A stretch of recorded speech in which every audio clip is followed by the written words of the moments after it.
Fala galera, tudo bem? Estamos aqui a começar mais um Pode Calhar diretamente dos estúdios da Casa do Som. Eu, Val Andrade, e o meu amigo, meu amigo não veio hoje, tadinho, tá dodói. Mas não tem nada não, eu tô com a figuraça aqui, a gente já conversou 2 horas antes de começar. Então vai ter muito papo legal, passou por muitos lugares. Quando sobe ali de junior para profissional, já cai num elenco 2000 ali do Corinthians, com todas aquelas feras, que não precisa, né? Dispensa comentário, depois a gente vai puxar um por um aqui. Jogou lá, jogou aqui em Portugal, jogou fora de Portugal. O cara tem história pra caramba a contar, daí ele vai dizer por onde que ele passou. Veio lá da Bahia, meu conterrâneo, e a gente tá hoje aqui com Luciano Bebê. Muito obrigado. Eu que agradeço. Muito obrigado agradeço mesmo. O convite. Muito bom, prazer estar aqui. Pronto. Prazerzaço. E vamos começar do começo. Vamos. Família, como é que foi a infância, por que o futebol, e a gente vai desenrolando. Val, eu nunca pensei em ser outra coisa, tá certo? Eu pensei em ser, sempre minha vida inteira foi querer ser jogador de futebol.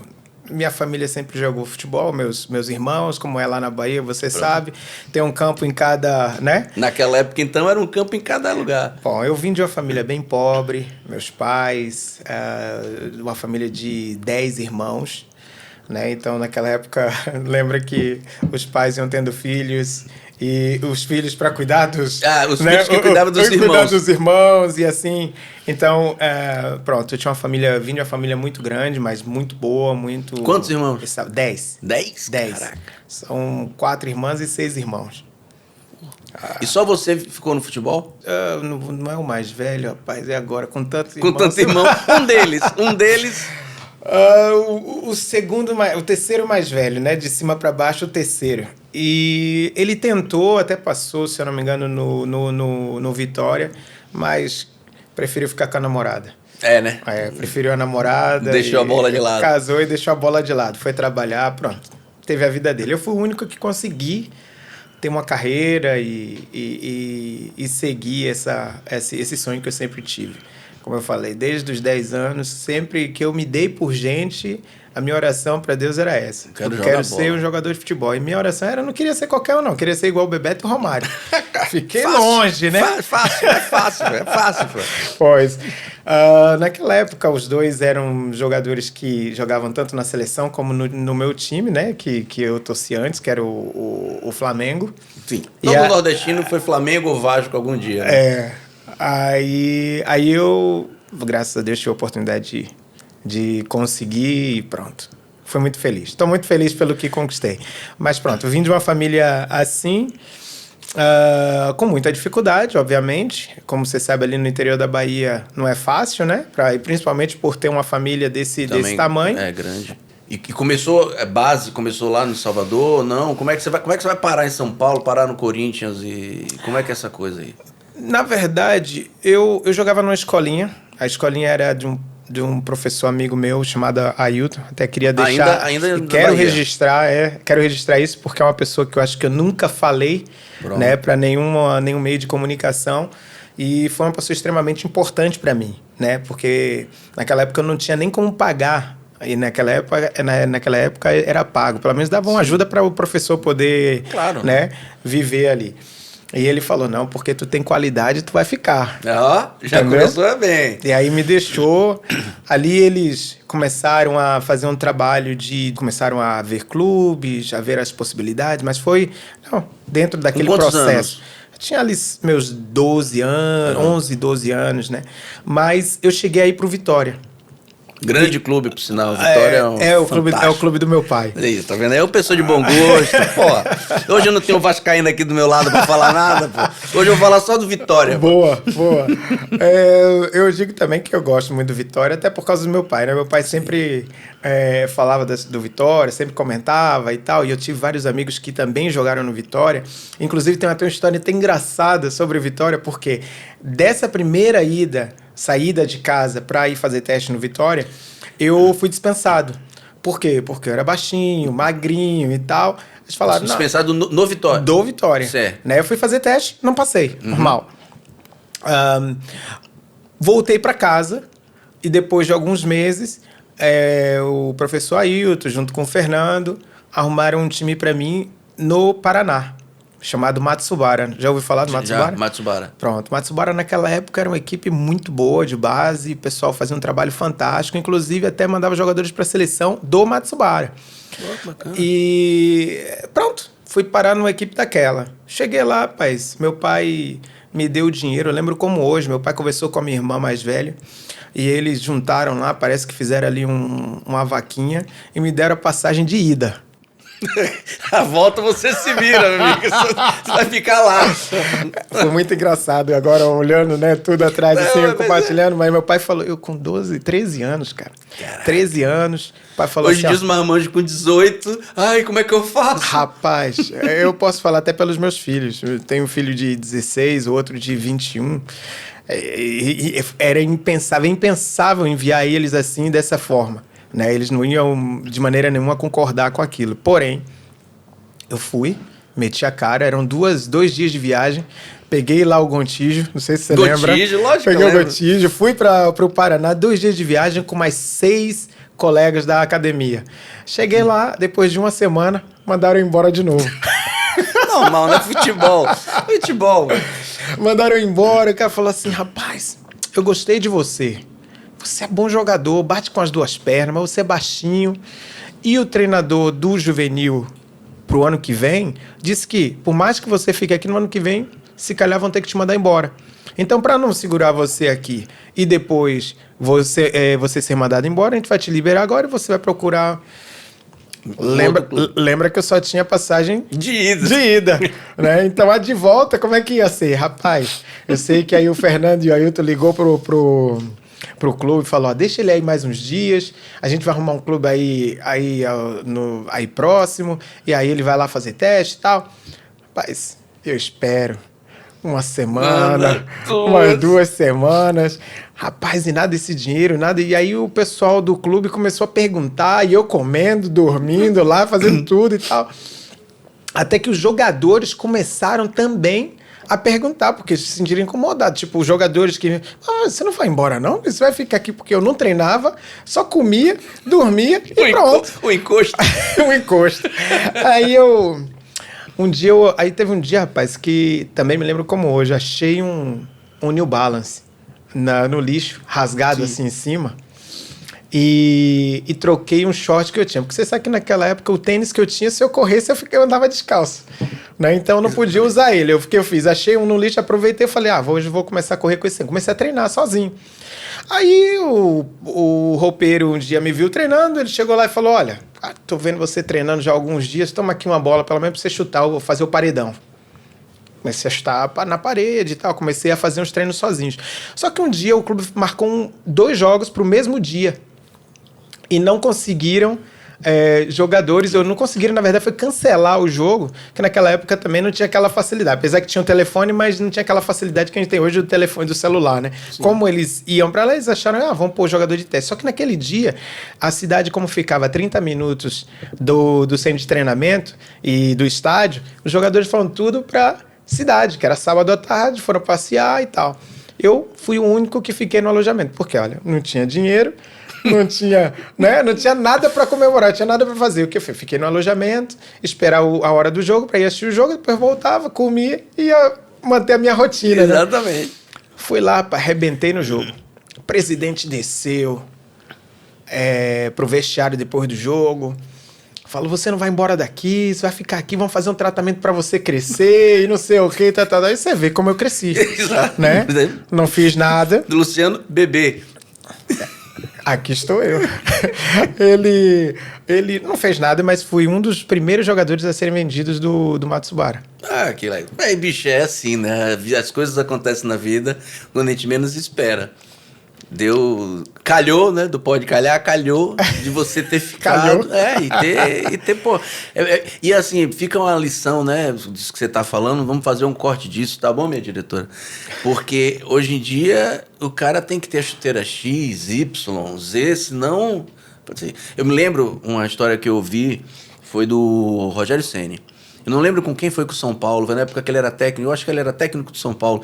Ele viu um menino entrando, era a Copa do Brasil. Como a Copa do Brasil tem todos aqueles times, né, que muitas vezes não tem muito dinheiro. Uhum. O menino entrou, sei lá, um rapaz, não sei a idade, entrou com 2 pés direito.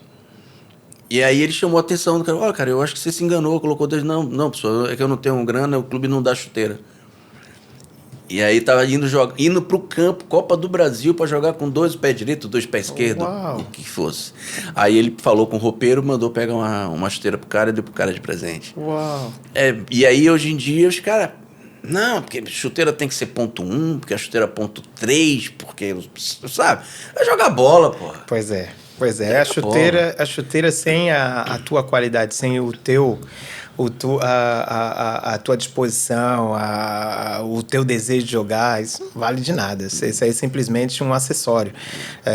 Eu lembro que na minha época ainda era somente as chuteiras pretas. Obviamente, quando elas começaram... Jogador raiz. Era só preta. Às vezes, a gente até pintava ela mesmo de preta. Às vezes, vinha lá com a listrinha da Adidas ou alguma coisa assim. Pintava ela, ficava toda preta, brilhando. Passava uma graxa para ir jogar, né? Hoje não, hoje tem que ser assim, assado. Vejo para o meu filho é isso, sai a chuteira de última geração, ele fala, pai, essa é a chuteira e 3 meses depois já é outra. Né? Já é outra. As marcas descobriram, não é? As marcas fazem. Eu conversei com um treinador do meu filho, um dos meus filhos, na época sobre chuteira, porque eu já falei várias vezes aqui em podcast, eu gosto de futebol, acompanho futebol, sou louco de futebol, realmente é um negócio que está no meu sangue, mas eu nunca joguei futebol, eu nunca fui do meio de futebol. E aí o meu filho começou a jogar, eu falei assim, e agora chuteira, como é que é? Né? E aí eu fui conversar com o técnico e falei assim, chuteira é aquele se adaptar, é aquele gostar, a que tiver confortável no pé dele. O resto é só marketing. É o piton, que aqui é piton, né? Não é trava, lá no Brasil é trava. É assim, é assado, ok, tem algumas coisas, vai pro sintético, não deve ter, porque pode prender e aí dar uma torção no joelho. Mas no fundo ele falou assim, é qualquer um, é aquele gostar mais. Tem que experimentar. Compra uma marca, compra outra marca, compra outra marca, compra outra marca, até que essa aqui é a que mais enquadra aqui no meu pé, né? Pois. Hoje você vê o cross, né? Vamos pegar o exemplo do cross. O cross, ele usa a chuteira que é a mais confortável, a que ele gostou e que ele sentiu tão bem que ele falou assim, essa daqui eu não troco por nada. A marca pode querer... me patrocinar, eu posso aceitar o patrocínio, mas vai ter que ser dentro dos meus termos. Por quê? Ela é que faz com que eu me sinta confortável e me faça performar bem, do jeito que eu gosto. Porque o jogador, no final das contas, no final de tudo, ele tem que estar confortável, ele tem que se sentir bem com aquilo ali, não é? Agora imagina, você jogar um jogo, eu peguei... Isso aconteceu comigo, eu consegui aí alguns patrocínios na minha carreira, então eu usava algumas chuteiras que... Por quê? Os caras me davam de graça. E eram chuteiras, por exemplo, que às vezes não eram as que me deixavam mais confortável, entendeu? Confortável para jogar e para performar do jeito. Mas porque era de graça, então eu pegava, olha... Vou jogar com ela, patrocínio. Os caras me davam 3, eu não tinha que comprar e tal, então eu ia jogando. No final das contas, eu acho que, se você pensar bem, é o conforto. Você tem que estar confortável, se aquela chuteira faz com que você performe bem, é isso que você tem. Às vezes a numeração, às vezes a 41, num pé fica certo, no outro já fica um pouco mais folgado, tem que adaptar. Pois. E vai vendo. Mas vamos voltar lá pro Vitória. Então. Vitória não, já passamos. O Matsubara foi vendido. Aí fui vendido para o Corinthians. Pronto. Engraçado que para eu ser vendido no Corinthians fraco, né? Não, Corinthians... Um Corinthians assim que não tinha ninguém jogando, né? Não. Você consegue lembrar todos os nomes que quando você chegou... Porque assim, você saiu do interior da Bahia, dispensado pelo Vitória. Manda esse pequenininho daqui embora. Certo. Aí vai pro Matsubara. Não, esse pequenininho aqui também não vai ficar. Se vira, pega tênis no lixo, vai correr, acaba sendo vendido e cai naquele Corinthians. Quando você chegou lá, quem foi que você bateu de cara? Você falou assim, meu Deus, peraí. Poxa, mano, aí eu bati de frente com o Ronaldo, o goleiro, o Túlio Maravilha, né, que naquela época tava no Corinthians, e foi uma das maiores contratações, se eu não me engano, na época, Viola, e tantos jogadores que, cara, depois que você vê Célio Silva, Henrique, aqueles jogadores ali mesmo... E eu falei assim, caraca, onde é que eu vim parar, cara? Ainda tem o resto que você deve ter conhecido depois, deve ter visto, né? Marcelinho. Não, isso aí a gente vai chegar lá. A gente vai chegar lá. Gamarra, né? Gamarra, Rincon, todos esses aí, cara. Olha, nem que você chegasse lá, mais pra frente da sua carreira, jogar nesse time ia ser foda. Né? Não ia ser fácil, não. Rapaz, você vê, eu tava no time certo, na hora errada. Pois é, exatamente. Não é? Exatamente. Imagina, quando é que eu ia me imaginar ou passar na minha cabeça jogar no lugar do Marcelo, do Marcelinho, do Ricardinho, do Vampeta. Aí no banco tinha lá Marco Senna. Pô, só Marco Senna. Não, só o Marco Senna, que hoje... Tá aqui na Espanha. Seleção espanhola. Aí você olha... e foi passando o tempo, pronto. Veio o Fabrício, veio tantos outros jogadores ali que passaram pelo Corinthians. Por exemplo, lembra o Djaí? Sim, Djaí. O Djaí foi pro Corinthians, eu acho que nem jogou. Jogou? Jogou pouquíssimo. Jogou pouquíssimo. Aquela Hoje- Dinei jogou pouco também. Poucos jogadores vários jogadores de muita qualidade passaram ali no Corinthians que ninguém nem lembra. Por quê? Porque era muito competitivo, era um time de muito nome, um time que também, quando eu cheguei a partir ali de 97, o Corinthians já tinha pegado aquele patrocínio da Excel, lembra? Que Sim, sim. era um patrocínio que pegou vários clubes no Brasil O na Vitória, época. inclusive. Vitória, Cruzeiro, se eu não me engano. Sim, né? sim, foi isso mesmo. É, Mas tinha alguns clubes que... Alguns clubes. E o Corinthians financeiramente estava muito bem, né, para a época. Então, eu via que ali realmente era... Mas pronto, eu tinha 16 anos, ainda estava começando ainda a minha carreira, estava chegando numa equipe grande, numa equipe que eu nem imaginava, né? Você mesmo colocou aqui o timeline, eu tinha sido dispensado do Vitória, tinha sido dispensado do Matsubara. Como é que eu cheguei no Corinthians? O Matsubara me rejeitou, eu fiquei, né, depois de todo aquele tempo lá só comendo e dormindo. E chutando bola na E chutando parede. bola na parede.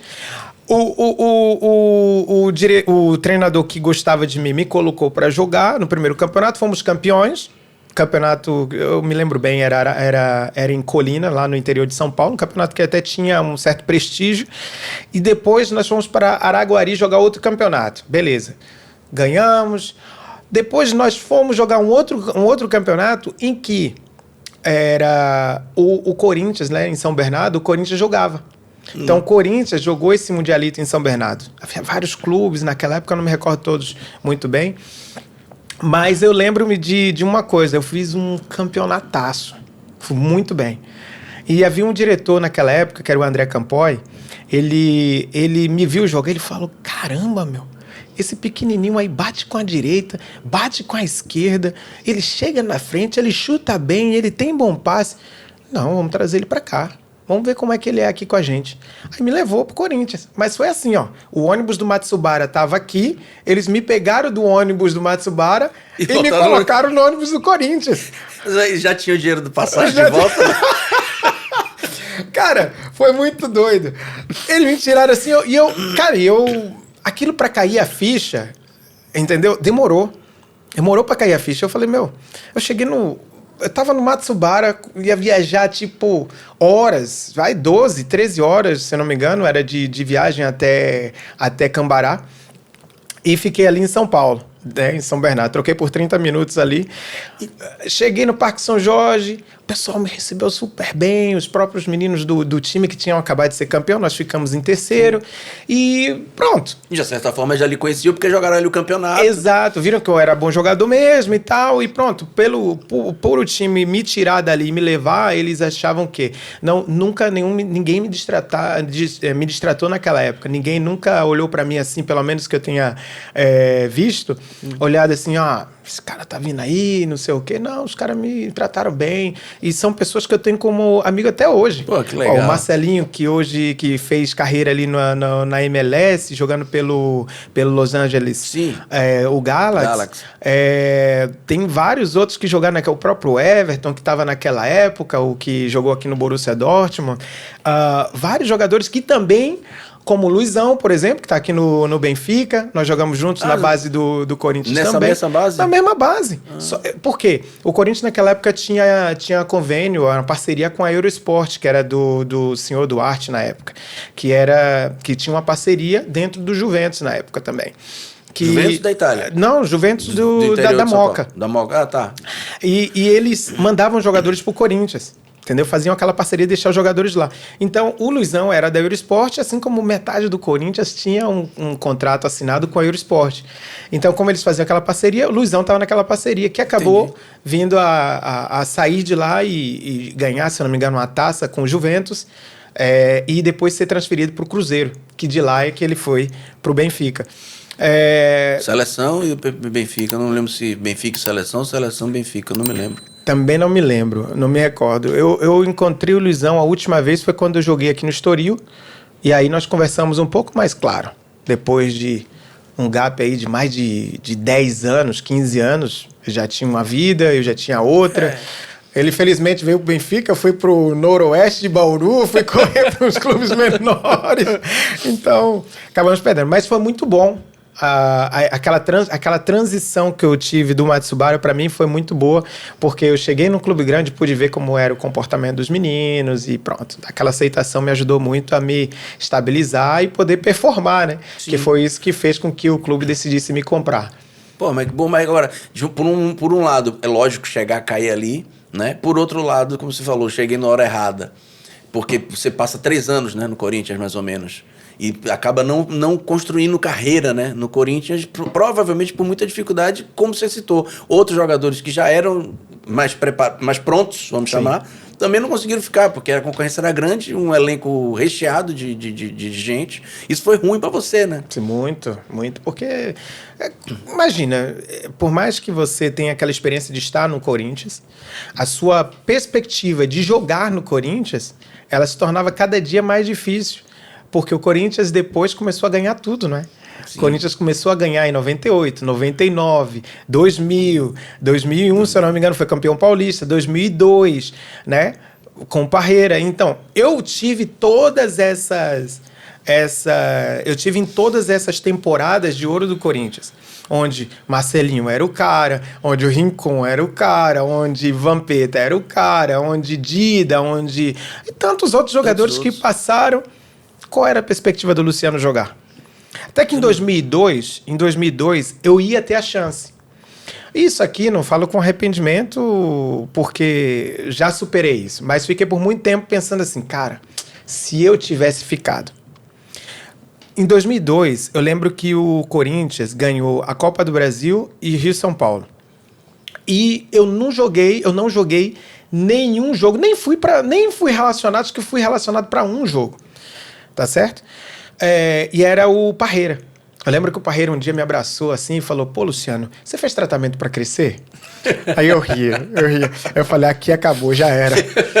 Aqui eu não jogo.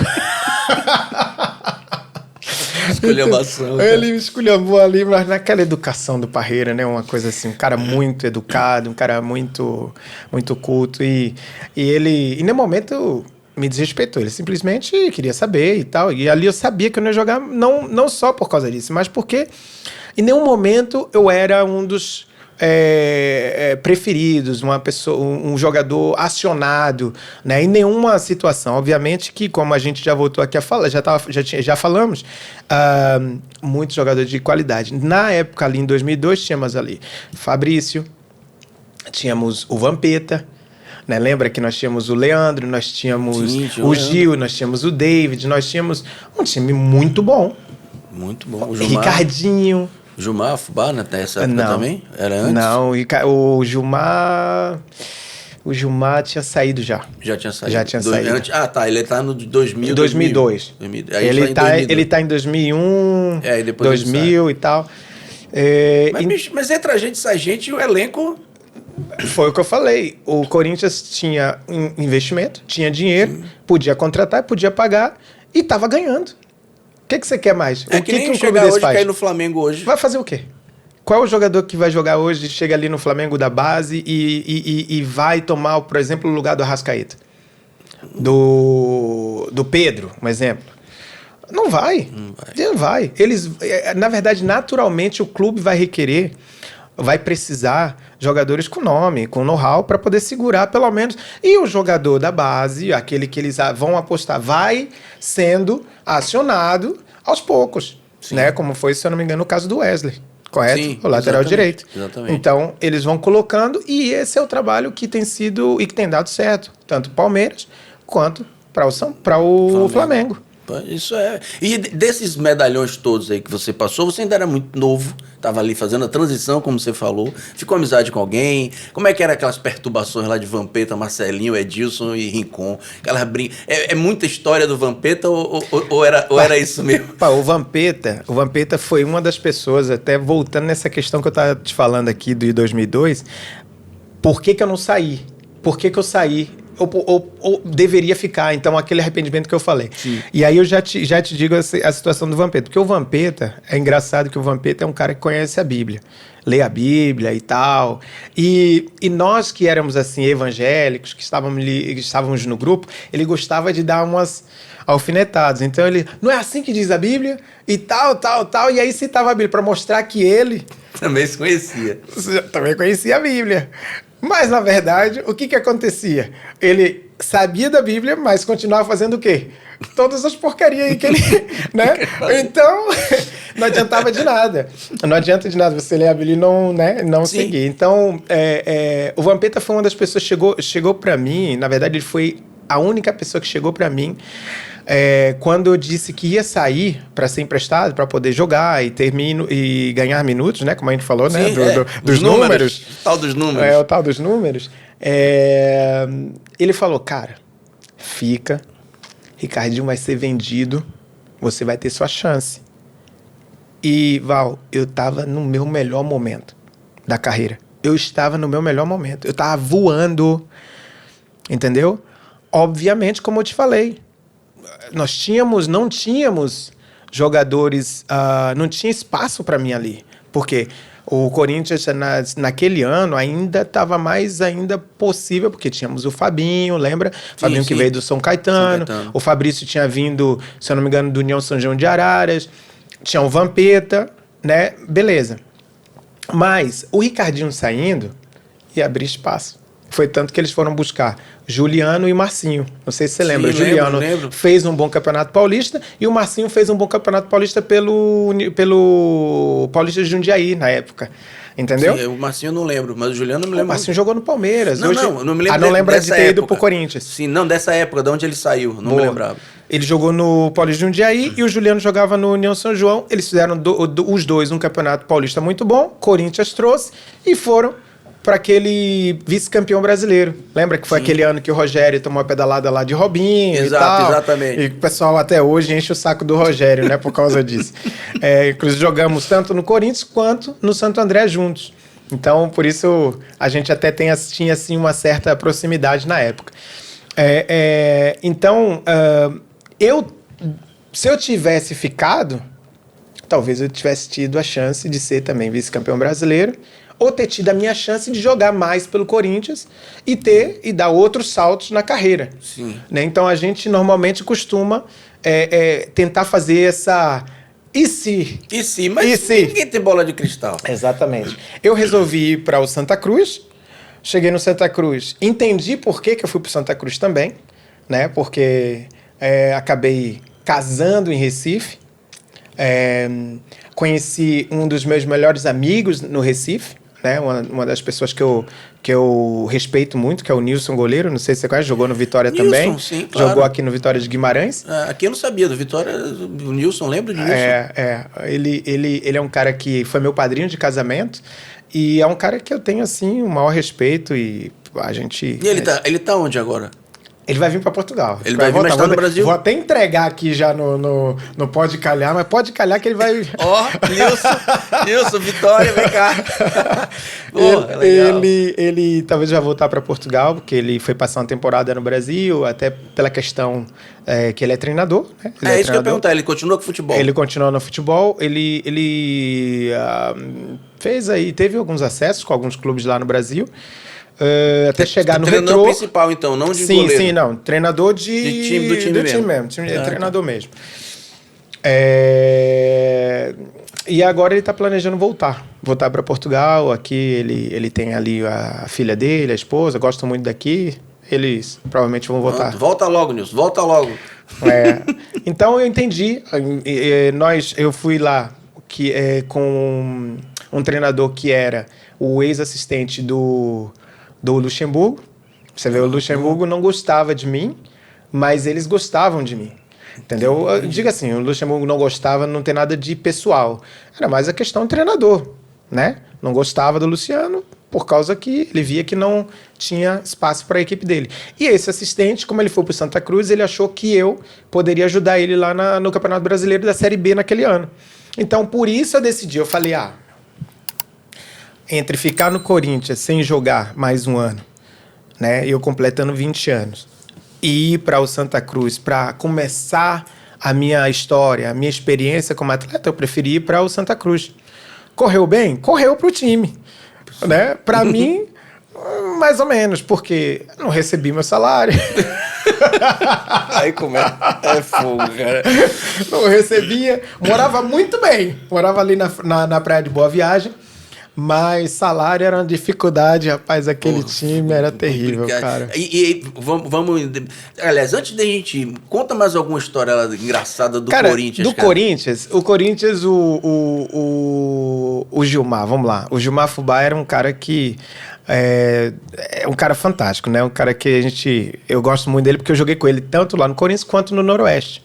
Então. É tanto que o Fubá, ele me levou pra casa dele uma vez e me ensinou a fazer um bolo. De quê? De fubá. Claro, bolo de fubá, mano. Chamar fubá pra fazer bolo de fubá. Que hoje faz sucesso. Faz sucesso na minha casa, faz sucesso lá com os irmãos da igreja. Eu entrego lá um bolinho lá, faço o bolinho. Eu falei, o nome aqui o bolo é Gilmar Fubá. Vai ter que ser Gilmar Fubá o bolo. É receita. É receita. Vou patentear. Gilmar Fubá, o bolo dele. Coitado, né? Coitado. Já foi. Foi descansar um pouco. Foi descansar um pouco.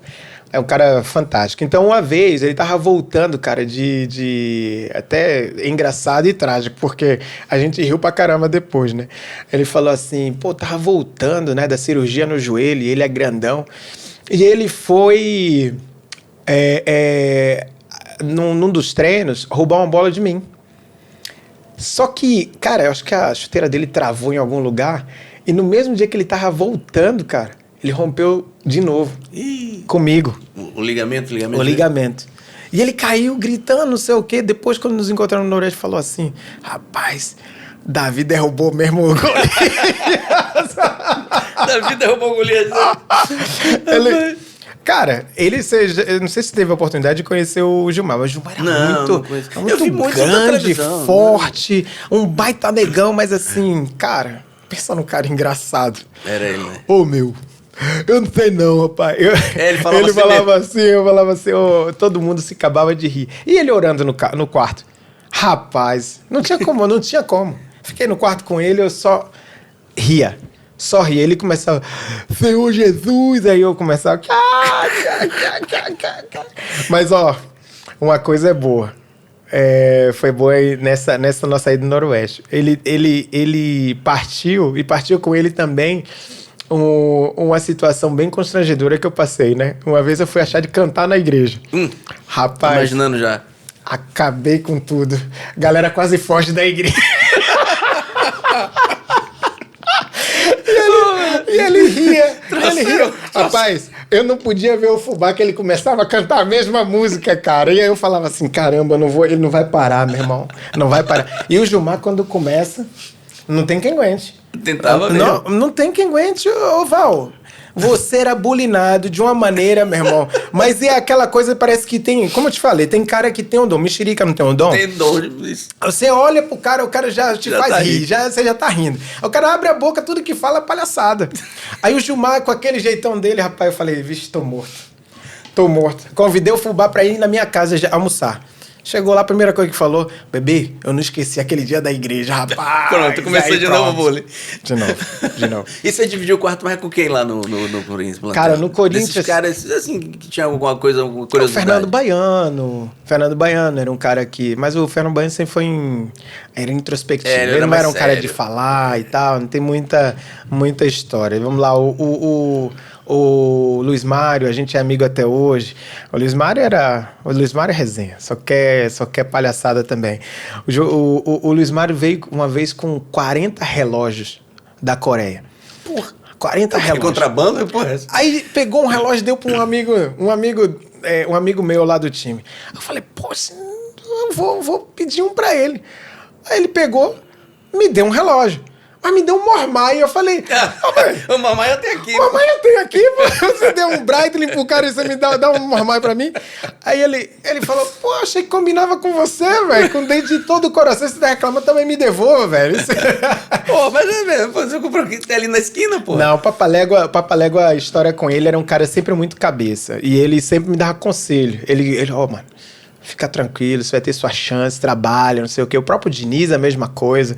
O Diniz, a gente foi no Santo André juntos, e ali no mesmo quarto ele falava, sempre me dava conselho, pô, você tá numa idade boa, tá jogando bem e tal. Então, assim, as histórias que eu tenho com esses jogadores eram sempre histórias de vou te ajudar. Por quê? Eu vou te falar por quê. Normalmente, quando você tem jogadores como, por exemplo, Gilmar Fubá, eu acho que você já deve ter ouvido isso, mas ele contava as histórias dele. A história dele eram complicados, cara. Tipo, ele falava que, por exemplo, tava na boate, a mulher dele ia lá buscar ele. Aí ele se arrastava no chão. E até a mulher dele falava, mulher, com calma, vamos aqui, não sei o quê, devagar e tal. Aí quando ia saindo assim, o Vampeta, ô Gilmar, esse bagaço aí? Aí ele olhava assim, imagina. É terrível, né? Então, coisas como essa. Então, só quem tá nesses ambientes assim e tal. E eu, como eu não andava, eu era mais separado assim, eu não pegava tudo. Mas, assim, no dia a dia, os caras eram... Você ia contar uma história ali, antes você tava falando que você não esperava e foi dividir o quarto com o Marcelinho Carioca. Era alguma coisa que tu tava falando. O Marcelo, quando nós fomos jogar ali no Santo André, ele calhou de a gente ficar no mesmo quarto. Né? O Diniz ficou, acho que machucou, e eu fiquei no mesmo quarto com o Marcelo. E o Marcelo, cara, é muita resenha, Marcelo, ele tem uma coisa que é assim, por exemplo, ele falava assim pra mim, cara, vamos fazer o seguinte,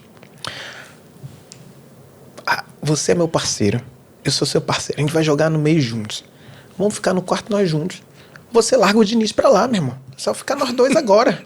Agora é só nós dois aqui, e aqui a gente vai trocar ideia, eu te ajudo, tu me ajuda. Vai vendo. Aí eu falei, ô Marcelo, o que você quer ganhar com isso, cara? E acabou que foi isso que aconteceu. Eu fiquei com o Marcelo. Eu acho que o Diniz até ficou bravo comigo depois disso, que eu falei, meu... Não tem muito cabimento, né? Mas o Marcelo precisa disso? Não, mas ele falou, ele queria ter resenha. Ele queria ter uma pessoa ali do lado dele e tal, que ele já conhecesse, pra não cair com outra pessoa que de repente ele não tinha muita resenha. Ia dar um clima legal, você já fica ali um tempo junto, né? Se você não bate o santo, como a gente fala lá na Bahia, né? Pois. Você não fica um ambiente bom. Sim. Não tem jeito. E o Marcelo, ele é muito inteligente. O Marcelo é inteligentíssimo. E ele sabe... os caminhos e tal. Por isso que eu até te falei, que eu acho que hoje, pensando muito bem, eu acho que eu não aproveitei muito a presença do Marcelo, não aproveitei muito a presença e a oportunidade que eu tive com o Fernando Diniz, apesar de ele não ter sido treinador, não era um treinador ainda, mas com a experiência que eles tiverem, a história que eles já tinham conquistado, né, criado no futebol, claro. Poderia aproveitar muito mais. Eu gostaria de dizer pro Marcelo, por exemplo, assim, cara, como é que você bate a falta daquele jeito? Como é que você faz aquilo? O que você faz, entendeu? Eu nunca fui uma pessoa assim com essa liberdade de chegar e honrar também a vida deles, porque realmente o que eles fizeram no futebol foram coisas, grandiosas. Ganharam tudo, né, cara? Ganharam tudo por um time que você sabe que não é fácil jogar, meu. Não. Corinthians, você acha que é fácil vestir a camiseta do Corinthians? É fácil vestir uma camiseta do Palmeiras? Não é. Não. Eu hoje falo isso, mas pensando bem, eu acho que eu não tinha a maturidade mesmo para jogar e vestir a camiseta do Corinthians com a personalidade que eles tinham. É claro, mas era muito novo, né? A diferença era grande, né, sim, cara? O que acontece diferentemente hoje, Val. O Estevão, nós mencionamos aqui, o Estevão não vestiu a camiseta com quantos anos? O Hendrick, com 16 anos. Por quê? Porque existe um trabalho, uma preparação para esses atletas. Não é à toa que eles chegaram, não foi à toa que eles chegaram ali no profissional e performaram. Existiu ali uma preparação atrás, um trabalho tanto psicológico, um preparo para que eles pudessem performar daquela forma, que eles pudessem ter a tranquilidade para chegar ali e fazer, olha, Eu tenho tudo. É porque não é só jogar, né? Você tem todo o entorno daquela situação que você tem que estar preparado. Senão você pode ser o melhor jogador, mas se você começa a tá com medo, não está se sentindo à vontade, se eu fizer isso, se reclamar, e se eu fizer e for dispensado? E aí você vai dando base pra ele. Olha, erra, tem que errar. Se você não errar, você não aprende. Vamos nessa, vai indo, veste a camisa, leva pra um jogo, aí vai ver a torcida, aí vai, porra, cara, eu não...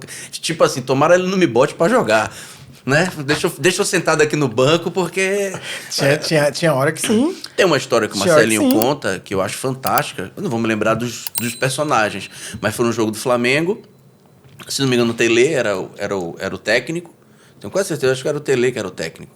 E ele sai do primeiro tempo, ele não tinha feito uma partida tão assim como ele queria, mas também não tinha feito nada de errado, digamos assim. Pelo menos que eu me lembro. Mas o que importa é... Ele pode até ter feito alguma coisa de errado. O que importa é que na saída de campo, ele ficou tomando esporro do meio do campo até dentro do vestiário. Eu não me lembro de quem era um capitão do time. E dando muito esporro, muito... você tira essa... Tu é juvenil, tira essa camisa, que você é juvenil, não sei o que. Ele entrou... Ele disse que entrou, ficou num canto assim. Aí o Tele chegou pra ele, pode tirar o uniforme. Aí ele, não, pode tirar, cara. Não, professor, me dá mais 30 minutos, me dá mais... Não, eu vou jogar. Pode tirar, cara. Tá pesado pra você, não sei o quê. Aí ele fala que ele entra, ele arrebenta no segundo tempo. No segundo tempo. Por causa da personalidade, né? Ele, de uma certa forma, ele entendeu, conseguiu digerir muito bem aquele peso daqueles esporros, assim, pra você... É assim... Um dia vai ser de verdade. Hoje, sim, no final do jogo, uma coisa assim, eu não me lembro exatamente de todos os detalhes, né? De quando ele contou. Mas, obviamente, depois ele ficou sabendo que aquilo ali era um teste. Cara, você imagina que falar do lado de fora é fácil, que quer ser jogador de futebol, certo? O problema, por exemplo, imagina que tá jogando Palmeiras e Corinthians no Morumbi. Eu lembro que nós fomos pro banco nesse jogo e, felizmente, nós ganhamos de 4-2. Certo? O estádio do Morumbi estava esbarrotando, estava cheio, entendeu? Imagina, e você começa a lidar com críticas também muito cedo, entende? Você sabe que se você fizer uma coisa boa, eu vou te dar o caminho das pedras agora. Veja lá, eu fui para jogar esse jogo do Palmeiras e o Oswaldo me pôs no jogo, tava 4-2, tá certo? Imagina que eu entro e aquilo vira. Foi botar o pequenininho ali... Acabou a minha carreira. Assim como em 2001, quando o Luxemburgo me pôs para jogar contra o Guarani, eu lembro como hoje. Os próprios jogadores depois, tá certo? Me zoavam. Entendeu? Se você não tiver um emocional muito forte, você não consegue se levantar. Tá entendendo? E eu sou uma pessoa, eu vou te falar aqui, sendo até como é que eu posso dizer, vulnerável. Eu acho que eu não tinha essa preparação, eu não tinha essa base, eu não tinha essa... Talvez você foi mais uma das vítimas que lá atrás a gente tinha, né, muito comum no futebol brasileiro, de que o garoto sobe, mas sem preparo psicológico. Exatamente. Vai sendo empurrado. Como você citou, o Palmeiras hoje faz uma transição de base profissional muito boa, o Flamengo faz uma transição de base, e outros clubes fazem uma transição de base, e às vezes nem são clubes que estão aí despontando no campeonato, que estão no meio de tabela, até, mas fazem uma boa transição, porque já foi entendido. Identificaram que precisa, senão não vai. Você vai começar a perder jogador, porque prepara para um monte de coisa, menos a cabeça. Para o momento mais importante. Então, imagina que eu estava no Corinthians, e o Corinthians vinha de várias derrotas consecutivas no Campeonato Paulista, e nós tínhamos um time, como a gente já falou aqui várias vezes, um time de estrelas, onde Marcos Senna jogava, onde tinha vários jogadores de nome, não me recordo todos os nomes nessa época, mas sei que era um time muito forte. Em 2001, eu lembro muito bem que eu tava, como eu te falei, tava arrebentando nos treinos, tava muito bem e tal. E o Luxemburgo, no meio do jogo, a gente, se eu não me engano, tava empatando de 1-1, ele me põe no jogo. E, cara, aconteceu uma jogada de escanteio no final do jogo, finalzinho do jogo, e eu tava no meio do campo, certo? Para ser aquele jogador do rebote, sabe? Tipo, na frente do contra-ataque. Caso houvesse um contra-ataque, eu tá ali pra... E eu fui um dos jogadores que deu a possibilidade, tipo, na linha, eu fui o jogador que deu condição pro atleta que recebeu e acabou fazendo gol. que foi 2-1 para o Guarani. O Guarani. Você ficou na posição para ele não ficar fora Impedido. de jogo. É fora de jogo. Ou impedido. É. Rapaz, no jornal, quando eu vi a imagem, certo? Que aí tem, lá no Brasil, tem vários canais que aí começam a fazer aquela análise no domingo, lembra? Tinham muitos, né? Um monte de mesa redonda. Mesa redonda, Gazeta ali, tudo. Eles faziam aquelas análises. E o Corinthians, claro, da Ibope. E aí o Luciano ficou ali aparecendo daquela forma, né? Negativo. Então eu tava tomando porrada de todo lado. E eu, de certa forma, me fechei para aquela situação e aquilo ficou gravado na minha cabeça. Porque o meu próprio amigo de quarto, na época o Gil, ele falou assim, aí, bebê, você deu mole, ficou lá como, né, deu condição pro cara, não sei o quê, brincando, mas eu já estava chateado, porque perdi, entrou e tal, e não foi aquilo que a gente imaginava. É tanto que depois eu sou enviado para o Júnior novamente. E o Corinthians acabou sendo campeão paulista naquele ano. Antes disso, antes de descer, no dia seguinte, o Luxemburgo vai lá e conversa com todos os jogadores. E até acontece ali uma situação meio difícil, né? Que foi entre Marcelinho e o próprio Luxemburgo. Então eles chegam, conversam e o Luxemburgo chama todo mundo de covarde. Vocês são um covarde. Aí o Marcelinho se levanta. Não, ninguém é covarde aqui. E não sei o que e tal. E aí ele falou, não quis dizer covarde dessa forma, quis dizer que vocês estão acovardados, estão com medo, estão sentindo a pressão do clube. E aí ele bate no peito e fala, ó, a partir de hoje eu não perco mais. Eu não perco mais hoje, nesse campeonato. Campeão paulista. No final foi campeão. Faltavam 6, se eu não me engano, 6 ou era 7 rodadas. E tinha que ganhar todas. É experiência, né? Vanderlei, ninguém precisa falar nada de Vanderlei. Experiência que sabe que tem que cutucar pra poder o cara... Eu tô rindo aqui porque eu tava vendo eu não me lembrar quem foi, mas era Evaristo Macedo, pra variar. Teve um jogador que ele falou alguma coisa, não me lembro quem foi, que ele foi lá e disse, não joga nada, não sei o quê, aí ficou aí quase discutiu no vestiário, primeiro tempo. Aí o segundo tempo o jogador foi lá e um monte de gols, não sei o quê, foi pra cima dele e agora ele falou assim, viu que minha tática deu certo? Viu, porra? Minha tática deu certo aí. Eu tive com ele. Passei na época em que ele estava lá, eu estava na equipe principal também, fazendo aquelas transições, e tinha um goleiro chamado Nivaldo. Era o terceiro goleiro do time. E tu sabe que no Brasil, sempre antes dos jogos, tem um rachão. Sim. Foi ter o rachão e o Evaristo jogava. Cara, aconteceu uma situação, não sei quem foi que cruzou uma bola assim, o Nivaldo sai, pega a bola assim... E faz que vai. Aí o Evaristo lá na ponta, sozinho. Aqui, cara! Joga aqui! Aquele sotaque dele, joga aqui! E aí o Nivaldo faz que vai jogar pra ele, ó. Não, pra você não, e joga pro outro. Rapaz! Esse cara, mas ele faltou morrer. Saia já daí, seu juvenil! Saia daí, seu desgramado! E não sei o quê. E tirou ele. O que aconteceu com o Nivaldo? Mas nunca mais apareceu no clube, sumiu. O Nivaldo sumiu. Até hoje não sei mais o que aconteceu com o Nivaldo daquele dia, cara. Desapareceu. Se o Nivaldo vê esse corte, você fala onde você tá pra gente, que a gente fala pro Luciano, tá? Rapaz, eu olhei assim, eu falei, como é que é possível? E assim como outras histórias que você escuta dele, por exemplo, ele passava no vestiário, mas pra zoar, não sei se era pra zoar, se era... Ele... tá todo mundo falando aí do Corinthians, que a gente tá perdendo, que a gente é uma merda. Eu não quero saber não, eu sou flamenguista, viu?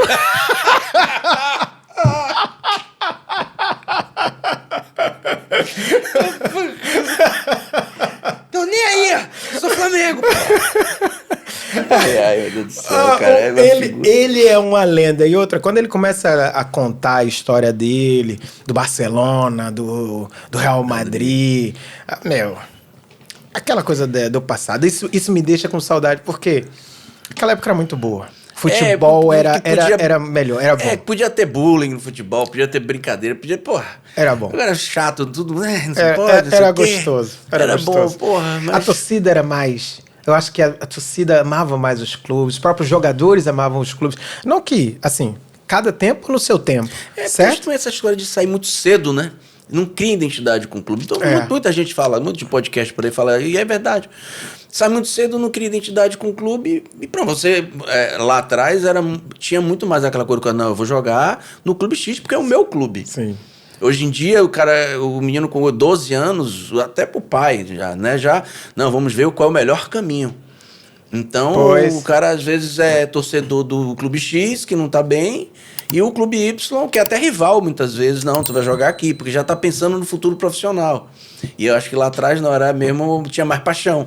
Eu vou jogar aqui porque é aqui que eu tenho que jogar. Ué, quem foi que eu tava... Outro dia eu vi falando de um jogador que foi dispensado pelo Flamengo 3 vezes. E só foi aprovado quando estava indo para 18, 19.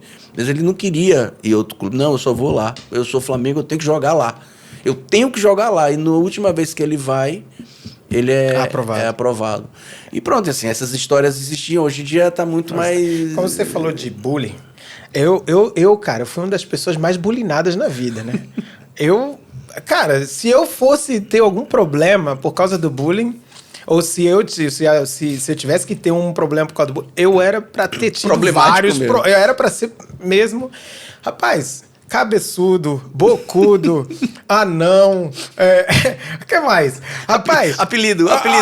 Os apelidos iam brotando assim de uma maneira que eu não conseguia entender, né? Ainda mais no meio de jogador, bicho. Os caras não prestam, cara. Os caras são muito, muito resenha, cara. O Oswaldo Oliveira, sabe como é que o nome Bebê nasceu? Foi o Oswaldo Oliveira me chamando de Baby no treino. Então, Nenê era meu apelido. Meu apelido era Nenê. Então aí o Oswaldo começou a chamar de baby, ficou bebê. E o Corinthians tentou tirar. É tanto que tem uma passagem, uma parte na minha carreira que o Corinthians põe Luciano Lima na camiseta, porque era meu sobrenome. Eles queriam tirar para impedir exatamente o bullying. Mas não teve jeito. Aí os caras falavam, os narradores. O Luciano Lima, aquele Luciano Bebê. Aquele que era o bebê. Aquele que era o bebê. Entendeu? Não adianta, cara. Não tinha como. Não adianta. Quando pega o apelido, a alcunha, como dizem aqui, não tem jeito. Mas o pior de tudo era o diretor ligar pro hotel, pedir pra eles colocar um berço no quarto. Entendeu? Aí você chega no quarto, os caras estão todos rindo, e eu tô olhando assim, o que esses caras estão rindo? E eles tudo indo pro meu quarto, não sei o quê, os diretores, eu falei, meu...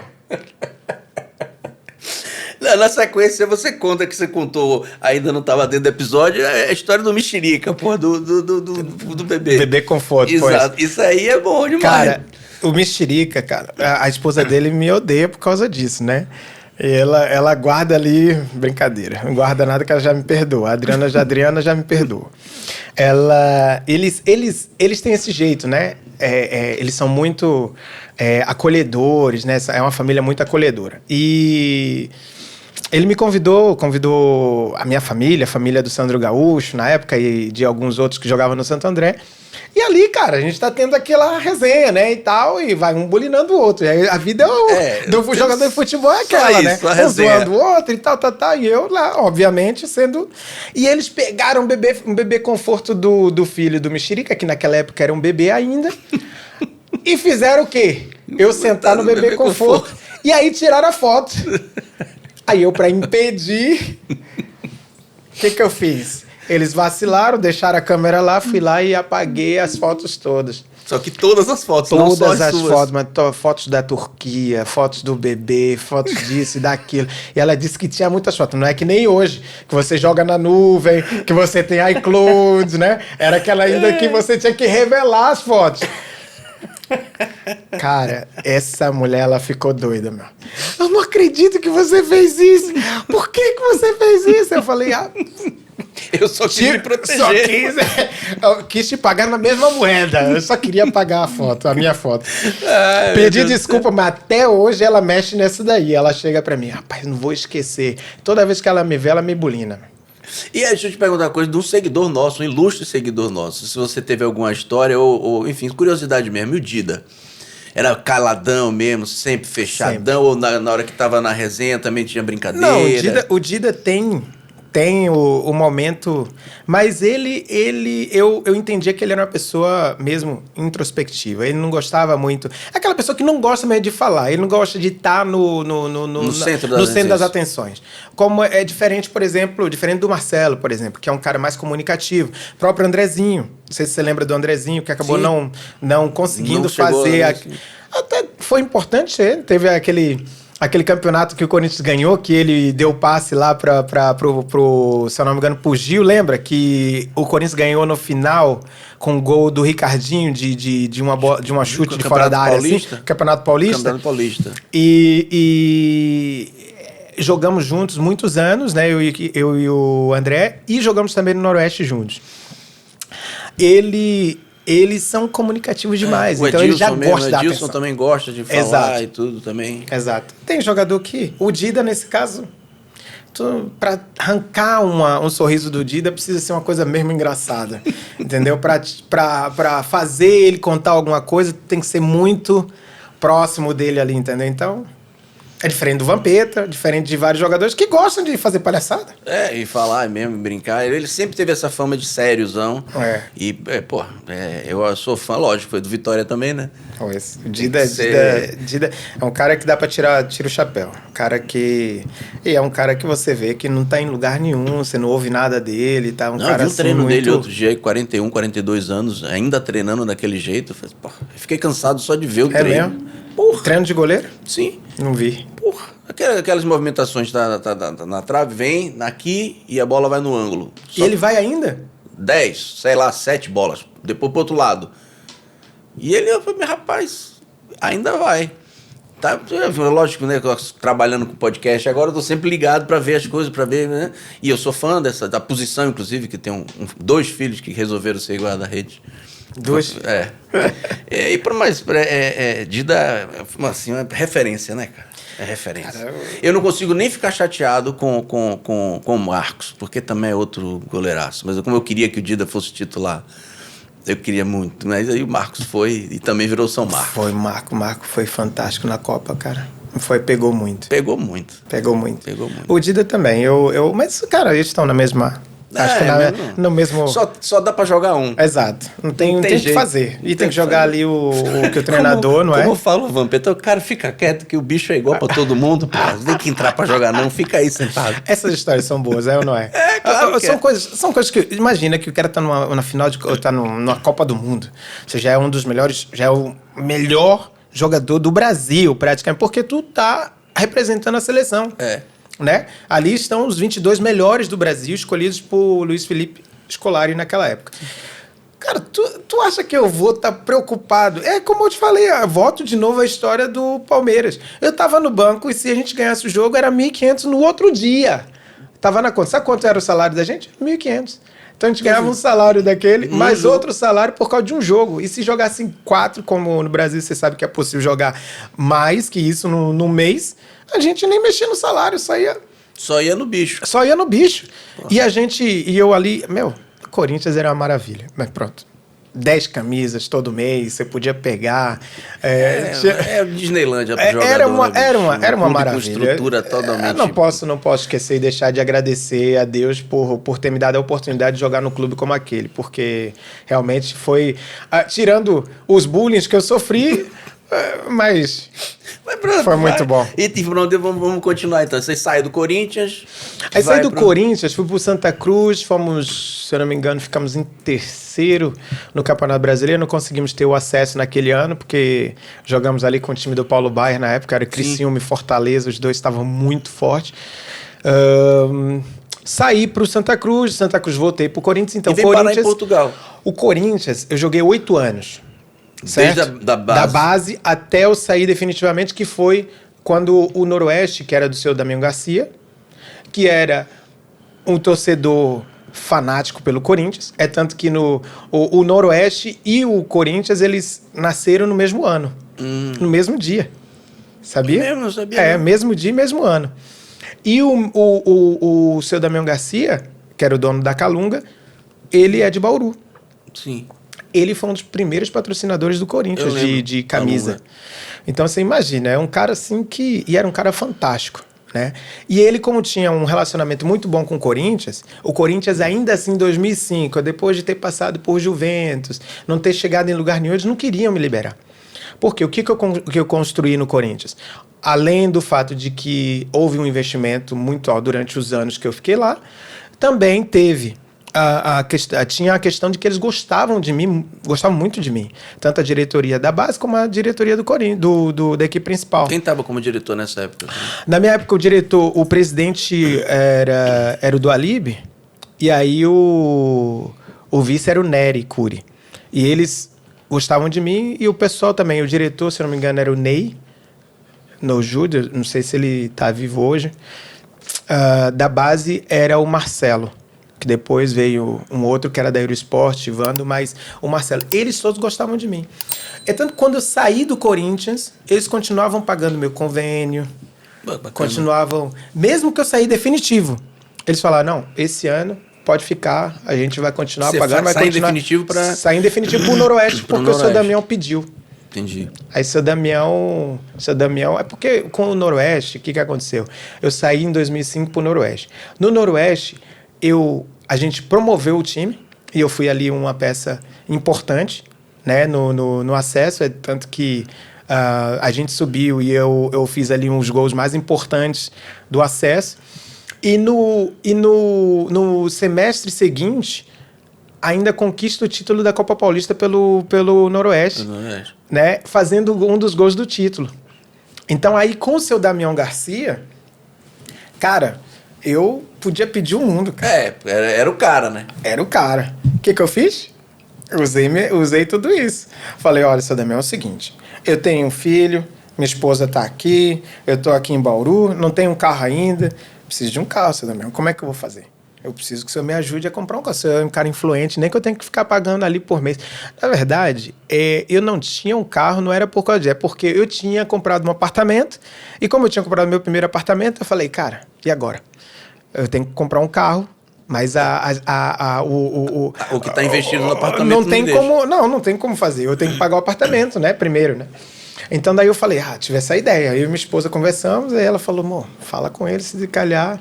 Por que eu tomei essa atitude? Porque eu fui no escritório da Calunga, cheguei lá e tinha 10 carros, mano. Tudo do seu Damião. 10 carros. Só dá para usar um de cada vez. E só dá para usar um, e ele só andava com 2. Ele só andava com uma Mercedes azul ou andava com uma BMW que ele tinha verde. Eu falei, se falar com o velho aqui, eu vou falar, Damião, me ajuda. Pelo menos, né? Aí, cara, falei com ele. Fui lá, falei, tal. Ele falou, tá bom, vou pensar em seu caso. Pensou.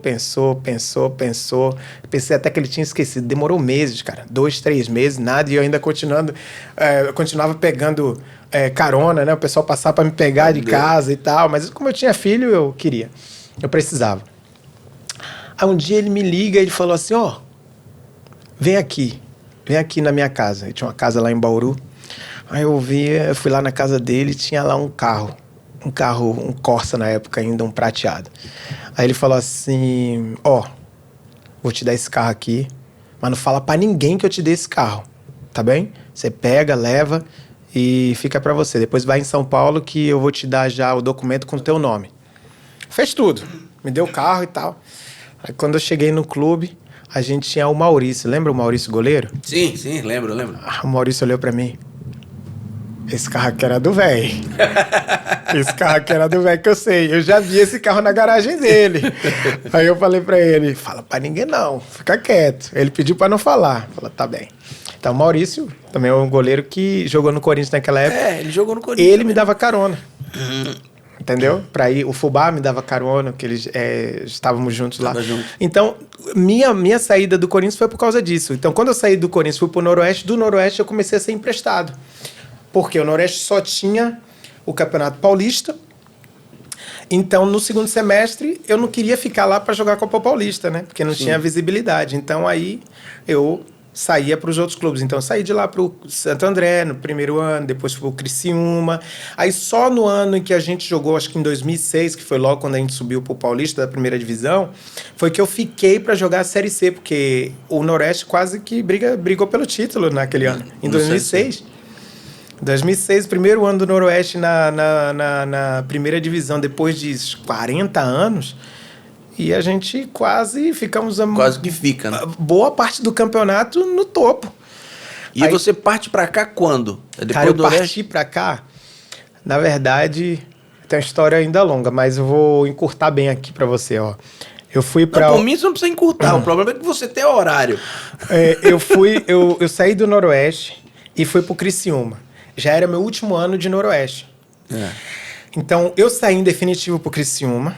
E aí o Noroeste me liga pra voltar de novo pro Campeonato Paulista. Então, eu fiz um novo contrato, só que esse aí já mais curto.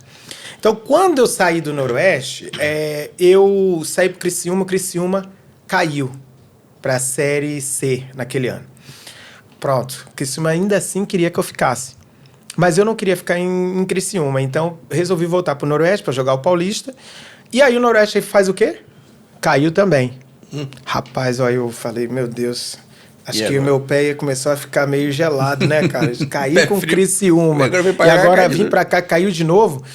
Aí eu fiquei um tempão em casa, nada de aparecer contato, nada e tal. Aí apareceu uma situação pra eu ir pro CRB que tava caindo da Série C também. Aí eu falei, não, aí eu não posso pensar agora na vaidade, né, velho? Se vai cair ou não vai cair. Eu tenho que receber alguma coisa pra pagar as contas, né? Aí eu falei, tá bom, vou pro CRB. Cheguei lá, pai, o CRB foi um sofrimento. Sofremos até o último jogo, que foi contra o Salgueiro, e eu fiz até um golaço nesse jogo. E aí salvamos o time. Não recebi, mas o time não caiu, tá certo? Beleza. Depois disso, como a Série C acabava em outubro, eu fiquei em novembro, se eu não me engano foi isso, outubro e novembro, acho que acabou no final de setembro o campeonato da Série C naquela época, porque não classificou, entendeu? Sim. Então, eu fiquei esse tempo inteiro em casa. E não tinha contrato, porque tinha que esperar até o Paulista. Mesmo que você tentasse fazer a transição para outro clube, como eu estava tentando fazer para outro clube, tanto da Série B ou da Série A, eu não consegui. Você estava na Série C, como é que você vai para a Série B, né? E tal. Aí, rapaz, eu já estava assim, mesmo preocupado. Aí um amigo meu que jogou comigo no Santo André foi lá e me levou, me indicou para o Luciano Dias, que era treinador do São Bernardo. Naquela época, o São Bernardo estava começando a investir para subir para a primeira divisão. E aí o São Bernardo queria fazer um timaço para subir. Então contratou esse meu amigo que estava no time da primeira divisão, que era o Santo André. Naquele ano, o Santo André jogou a primeira do Brasileiro. Sim, foi na época que teve a final com o Santos, do Paulista, eu acho. Eu acho que sim. Eu não lembro bem, mas eu acho que sim. Aí ele pegou e me indicou, o treinador falou que sim e tal, e eu, não tinha recebido. Já 6 meses praticamente sem receber. O CRB não me pagou. Eu falei, caramba, tem que arrumar um time logo. Mas conseguiu receber esse dinheiro depois? Nada. Não pôs na justiça. Pra mim, eu achava que não valia a pena. Na verdade, a dor de cabeça. Porque o empresário que fez tudo, fez lá uns esquemas, e eu não sabia se ia ganhar, então não entrei naquela briga. Eu acho que eu não coloquei nenhum time, dos times que não me pagaram, acho que não coloquei nenhum no pau. Nem o Santa Cruz, nem o CRB. Também não me lembro de não ter recebido de muitos, mas pronto. Nesse ano, o que aconteceu? Eu peguei, o São Bernardo me ligou. Vem aqui pra gente conversar. Fui lá conversar com o São Bernardo, rapaz, você não vai acreditar. São Bernardo, em outubro, me liga e fala assim, vou te dar um contrato. O contrato é o seguinte, vou te pagar em casa, você não precisa nem vir aqui. Você só se apresenta porque eles estavam nas finais da Copa Paulista, queriam classificar para a Copa do Brasil. Então eles não queriam que os jogadores já pensassem que ele já tinha contratado jogadores para o Paulista e que era da posição deles e que provavelmente eles não iam jogar o Paulista. Sim. Então eles iam desmotivar e não iam conseguir. Então foi ali que o São Bernardo fez isso comigo, fez esse contrato, e eu agradeci a Deus, claro, porque eu ia estar em casa, recebi um dinheiro, recebi um salário, sem fazer nada. Entendeu? E foi aí que joguei no São Bernardo, subimos, e daí eu vim para Portugal. No São Bernardo que você transfere, mas quem que ele traz de lá para cá? Cara, Vinícius Eutrópio. Já ouviu falar dele? Já ouvi falar, sim. Vinícius Eutrópio. Eu já ouvi falar o nome, eu já ouvi esse nome. Ele me contando, ele falou assim, ó, cara, era o último jogo que eu ia ver, na verdade, que estava acontecendo na rodada do Campeonato Paulista, era o de vocês contra o União Barbarense. São Bernardo e União Barbarense. E como é caminho para Araras, eu falei, vou parar lá para ver o jogo, no caminho. E aí, cara, ele me viu. Eu arrebentei no jogo. Tava muito bem no jogo. E ele falou assim, cara, quando a gente subiu, ele ligou pro São Bernardo, ele me ligou, perguntou se eu tinha interesse.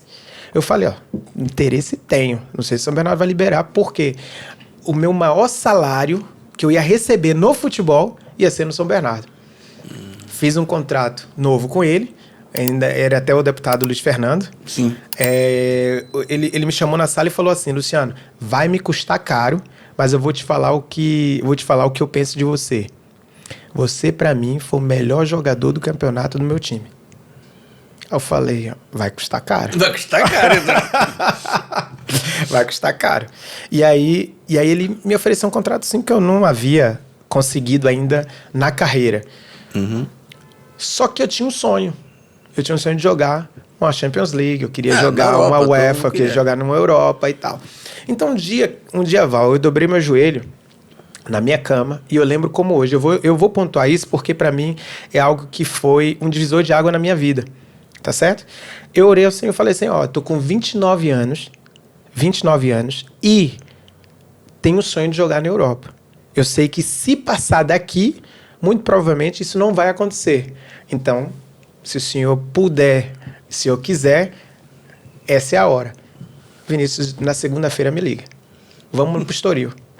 Eu falei, na hora, vamos conversa com o São Bernardo aí que eu vou. Só ficamos naquela negociação de salário. Só que o presidente falou assim, eu quero você em janeiro aqui. Se você não for para estar aqui em janeiro, então nem vou liberar. Aqui de Estoril? Não, do São Bernardo. Porque ele ia lhe emprestar. Ia me emprestar. Tá.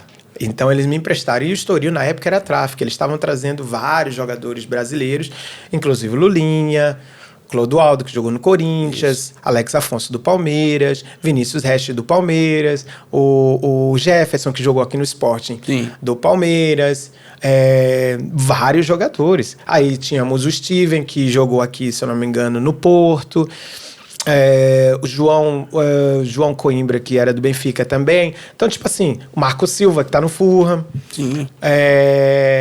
Vários jogadores e brasileiros, né? Muitos brasileiros estavam vindo. Então, ele trouxe o Luciano. Eu vim. Tava indo tudo muito bem, Val. Tava caminhando tudo bem. Até nos jornais colocando que eu ia até pro esporte. E eu com 30 anos, ia fazer 31 anos. Eu falei, cara, isso aí vai ser demais pro coração, né?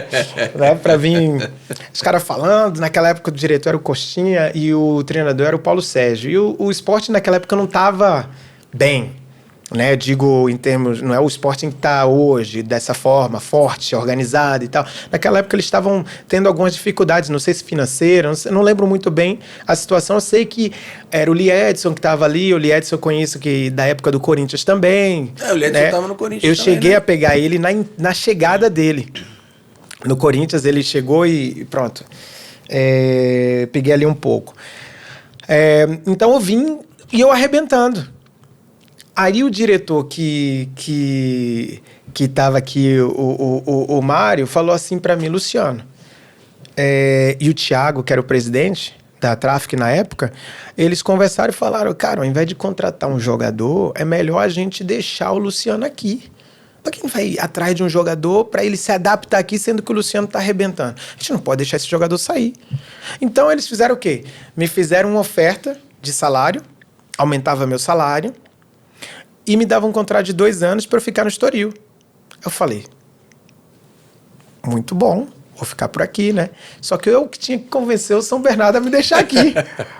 Entendeu? Aí eu falei assim, isso aí não é justo. Como é que eu vou chegar agora pro Luiz Fernando e falar para ele? Ele falou, mas tem que ser assim, porque a Traffic, se ela fizer isso, o que ele vai fazer? Então vocês vão ter que pagar. Ou vão ter que fazer alguma coisa. Eles não queriam pagar, era um jogador de 30 e poucos anos e tal. Então, para eles pensavam, se você conversar e pedir, eles vão deixar você ficar. Aí me aconselharam, eu falei, tá bom, beleza. Liguei pro Luiz Fernando, o Luiz Fernando falou, não acredito. você não vai voltar, não sei o quê. E aí até falou do valor, né? Sim. Que tinham me dado já na mão. E devolve, não sei o quê, porque você é isso, você é aquilo, você é ingrato e tal. Assim, gerou um desconforto entre nós, que até fui a São Paulo, né, agora e fiz questão de ir lá conversar com ele, bater um papo com ele, explicar toda a situação, até para ficar a situação, né? Sim, não botar uma pedra, né? Botar uma pedra naquilo, né? Até porque ele não tem nada contra mim. Eu é que me sentia um pouco acusado, né? Por aquela situação. E resolvi chegar para ele e falar, não, vamos lá, conversar. Mas ele me recebeu e falou, Luciano, pelo amor de Deus, tu acha que eu tô lembrando dessas coisas aí? Isso aí pra mim já tá no passado. Aconteceu naquela época, eu precisava de você. Por isso, talvez, eu agi daquela forma, mas agora não tenho nada contra você. Então, daí eu fiquei aqui, jogamos o campeonato, era pra gente ter subido, não conseguimos. Aí, como eu vi que ia ficar mais difícil eu jogar uma Liga Europa, o que eu pensei? Cara, vou ter que arrumar um outro clube. Apareceu um time do Chipre e um time de Israel. Aí o Chainho entrou na conversa. É isso que eu ia falar. Onde é que o Chainho entrou nisso? O Chainho foi quem me convenceu a ir pro Chipre, né? Chegou aqui, Mas ele estava jogando ainda? Ou ele já tinha parado. Ele já tinha parado. Eu acho que ele estava fazendo, assim, alguma coisa naquela época lá com o atleta, ou por causa dos contatos dele, ele estava ajudando alguém lá do Chipre. Fazendo a ponte ou já fazendo o trabalho mesmo com a gente? Com a gente? Aí ele pegou e falou pro pessoal do Estoril, ele me ligou, marcou ali uma reunião e falou, vamos tomar um café. Me explicou a situação do Chipre. Eu sentia lá no fundo que eu deveria ir, mas eu coloquei uma situação que era, ok, para eu sair daqui, porque as pessoas acham que como eu estava jogando aqui, eu ganhava um salário da segunda liga aqui, mas não ganhava um salário da segunda liga. Eu ganhava no Brasil, eu recebia no Brasil, e isso fazia um montante que era significativo para eu ficar aqui. Eu não ficaria aqui em Portugal, na segunda divisão, porque naquela época não se costumava pagar aquele tipo de salário. Entendi. Que eu recebia com a Traffic. Então eu falei, não, eles vieram com uma proposta bem baixa, não sei o que. Eu falei, não vou, de jeito nenhum. Entendeu? Aí eu falei, não vou. Os caras, você tá maluco? Isso é mais que você. Não. Vocês estão contando aqui o que eu ganho lá. Aí eu comecei a negociar em relação à parte financeira. Sim. Eu nem pensava na questão do meu sonho, que era jogar uma Europa League ou uma Champions League. Porque no Chipre já ia ser mais difícil ainda. Cara, se eu te contar, tu não acredita. Mas pronto, vou te contar aqui agora. Eu não vou acreditar, então. Acredita que eu assinei com o time do Chipre, joguei o primeiro ano, fui campeão, um time que 44 anos não ganhava o título, e eu fiz o gol do título. Que maravilha. Fiz o gol do título pelo AL Limassol. No ano seguinte, classificamos para a Liga Europa. Liga Europa, conseguiu a Liga Europa. E joguei os playoffs da Champions League. Então, tipo assim, em um ano, eu realizei... Num gap de um ano, eu realizei meu sonho, que eu queria que era jogar e ouvir o hino da Champions League, por exemplo. Me senti o mesmo atleta de verdade, entendeu? Esse era o meu sonho. Eu não queria muito mais. Assim como desde os 10 anos, eu nunca visionei, eu nunca pensei naquilo que o futebol poderia me dar financeiramente. Eu queria a vida de jogador. Né?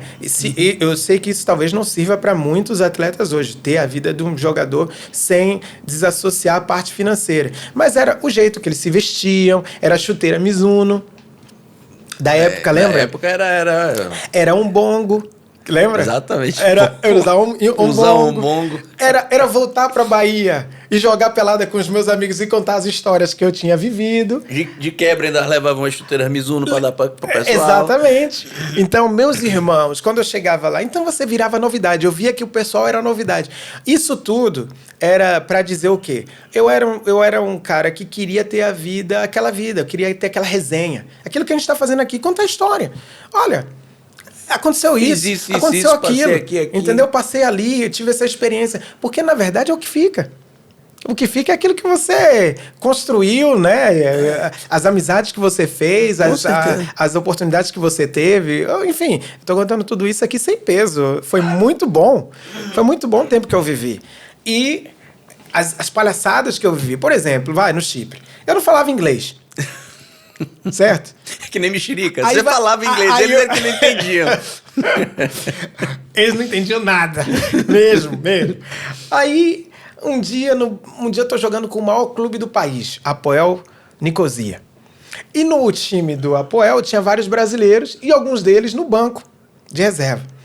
Aí, e eu sempre era aquele cara chato, brigava com o juiz e não sei o quê. Como é que você vai brigar em inglês com o juiz? Fala aí pra mim. Falava em português. Em português, não é? Só que eu dei de... Eu achei de querer falar em inglês com o cara. Na frente do banco do Apoel. Aí os brasileiros só esperando pra ver o que eu ia falar. Aí eu... Ô juiz! Here! Now! Agora! E misturava tudo aqui. Não, agora. Aí os caras olham assim, vai. Mas esse cara tá maluco, velho?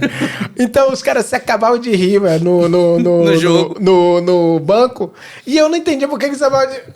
Mas naquele calor do jogo, aquela coisa... Tá nem aí. Os caras depois do jogo... Ô, Luciano, o que você tentou falar pro juiz lá que ninguém entendeu? Era uma mistura de português com inglês. Quer dizer, ria e tentava falar alguma coisa. Falei, meu... Aí o cara olhou assim pra mim e fez assim, o juiz. E os caras riam pra caramba. O Manduca, que é... O Manduca, você já ouviu falar do Manduca, não já? O Manduca, cara, ele não perdoava. Aí toda vez que ele me via, aí começava... Meu, seu inglês tá muito bom. Muito bom mesmo. Rapaz, eu quebrei, viu? Eu quebrava tudo lá, rapaz. Pra falar inglês era uma dificuldade. Imagina, uma pessoa de 30 anos pra pôr o inglês na mente de novo. Ainda mais naquela... Isso a gente tá falando de que ano isso aí? 2011? 2012? Já tinha um pouco mais de consciência no Brasil, mas mesmo assim, a pessoa já passou o timing né, lá atrás de dar o estalozinho da língua. É mais difícil pra aprender. Mas aprende, mas é mais difícil. Eu tive que ir pra faculdade. Fui pra faculdade estudar, porque eu vi que o futebol ia acabar, e aí entra outro período da sua vida, porque você passou quanto tempo no Chipre? Passei 13 anos. 13 anos. E aí você vai pra faculdade estudar futebol. Futebol, eu fui estudar gerenciamento esportivo. Cara, foi uma loucura. Foi uma nova descoberta. Assim, é óbvio que você estava ali no meio, você foi jogador durante muito tempo, você foi agenciado e de repente você está lá na frente estudando para fazer uma coisa ou igual ou parecido, mas o mesmo setor, né? Sim. Mas assim, você estava obviamente chegando perto do fim da carreira. Foi um porto seguro? Você premeditou? Ou, não, eu vou lá estudar alguma coisa e gostei? Ou já era uma preparação? Não, eu vou me preparar para isso, para aquilo? Teve alguma coisa que deu estalo, assim, de... Fora a necessidade de, como você falou, de estudar inglês e tudo mais. Foi a minha esposa. Minha esposa que já via que o futebol ia durar mais uns 4, 5 anos. Não ia durar mais que aquilo. Já estava com 31. Sim. E por mais que eu tinha feito uma carreira muito boa, e mesmo no Chipre, eu tinha que fazer alguma coisa depois. Ela falou, quando você terminar a carreira, você vai estar jovem ainda. Exato. Então você precisa fazer alguma coisa, não é? Você precisa... O que é que você vai fazer, né? Pois. Se preparar. E eu nunca quis ser treinador. Isso era uma coisa que eu não queria por causa da experiência de alguns amigos meus que, quando pararam, viraram jogador. Foi o caso do treinador. Foi o caso do Sandro Gaúcho. Virou treinador e depois as coisas não correram muito bem. E aí tinha aquela coisa, você sabe, lá no Brasil, os treinadores começam a rodar em clubes pequenos. E aí... Não consegue performar porque o time também não ajuda. E 3, 4 jogos demitidos.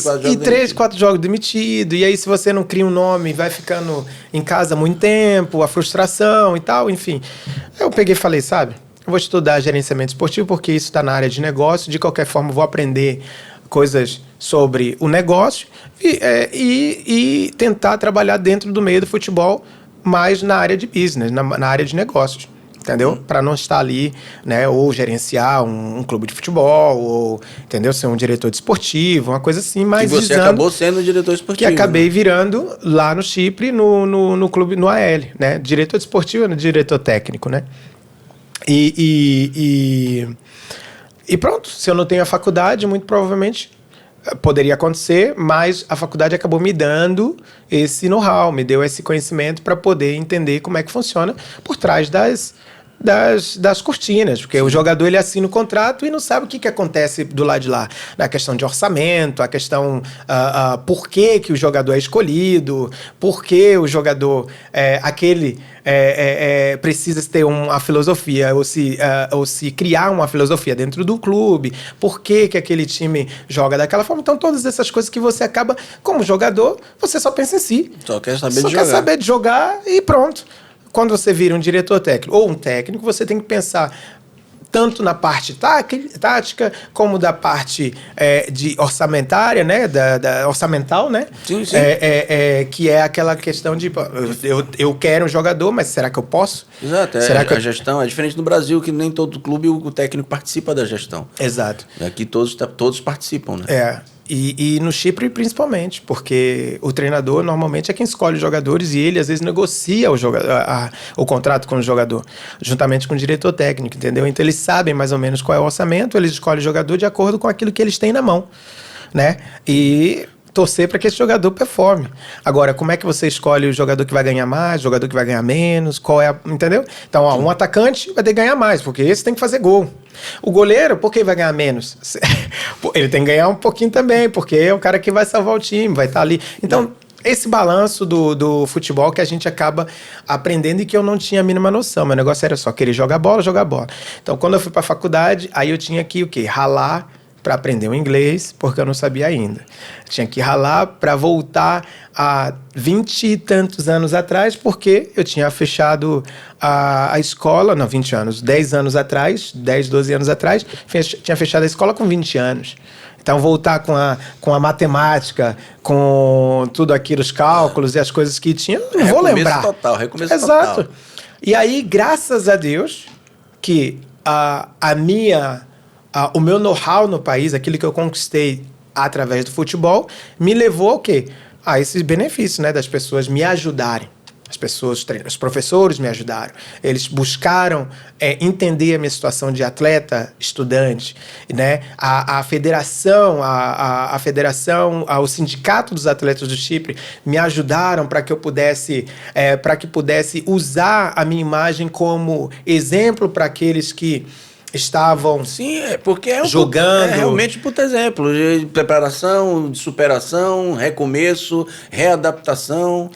Isso. E para os jogadores também jovens que visionam ter uma carreira como atleta, também não se iludir e não pensar que eu vou ser atleta e pronto. Não, você pode paralelamente estudar, fazer alguma coisa, se formar antecipadamente, não esperar como eu esperei 11, 12 anos, porque se as coisas não tivessem corrido bem, o que ia acontecer? Aí o Luciano ia ter que se virar depois para fazer alguma coisa da vida e sabe-se lá o quê. Ou seja, de uma certa forma, assim, o Chipre, esse corte, né, na linha do tempo, o Chipre salvou entre aspas, financeiramente a sua vida. Sim.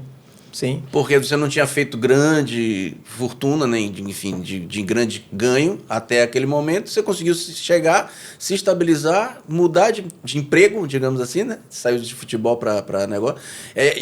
Dali você recomeça para o resto da tua vida, né? Sim. Isso não é todo mundo realmente que consegue. Eu falei isso com um de lá de casa. Outro dia eu falei a mesma coisa. Eu falei, vai ter tempo agora onde você tá? Estuda, se prepara desde já. Quando terminar, você já tem algum caminhozinho. Porque se deixar para depois, às vezes não dá. Se tiver feito uma grana, tudo beleza. Bem. Dá para ter esse tempo de não ter se preparado e se voltasse para agora. Se não fez tanta, aí vai ter que trabalhar em outra coisa. Já não vai ter tempo da faculdade. Sim. E aí, de repente, já está casado, já tem filho, tem menos tempo ainda. E a faculdade tem custo. Exatamente. Aí, não tem. Aí você tem que pensar, aí você tem que pesar na balança. O que vai valer a pena? Vai valer a pena ou se vai ter tempo também, né? Uhum. Porque o cara vai ter que trabalhar para pagar a faculdade. Aí, às vezes, nesse estágio da vida, você já tem uma família, não é? Já é outro custo. Já é outro custo. Então, quer dizer, se você estiver ganhando o suficiente para você pagar a faculdade e a família, muito provavelmente você não vai fazer a faculdade. Exatamente. Você vai ficar mesmo com a família e vai trabalhar nesse aí. E vai ver, porque não faz muito sentido, né? Pensando na questão tempo e gasto. Se você pensar que você vai gastar tanto para ir para a faculdade e você já está ganhando para sustentar a tua família e pagar a faculdade, muitos dos jogadores de futebol, tu acha que vai querer ir para a faculdade? Não vai. Não, porque vai quebrar a cabeça.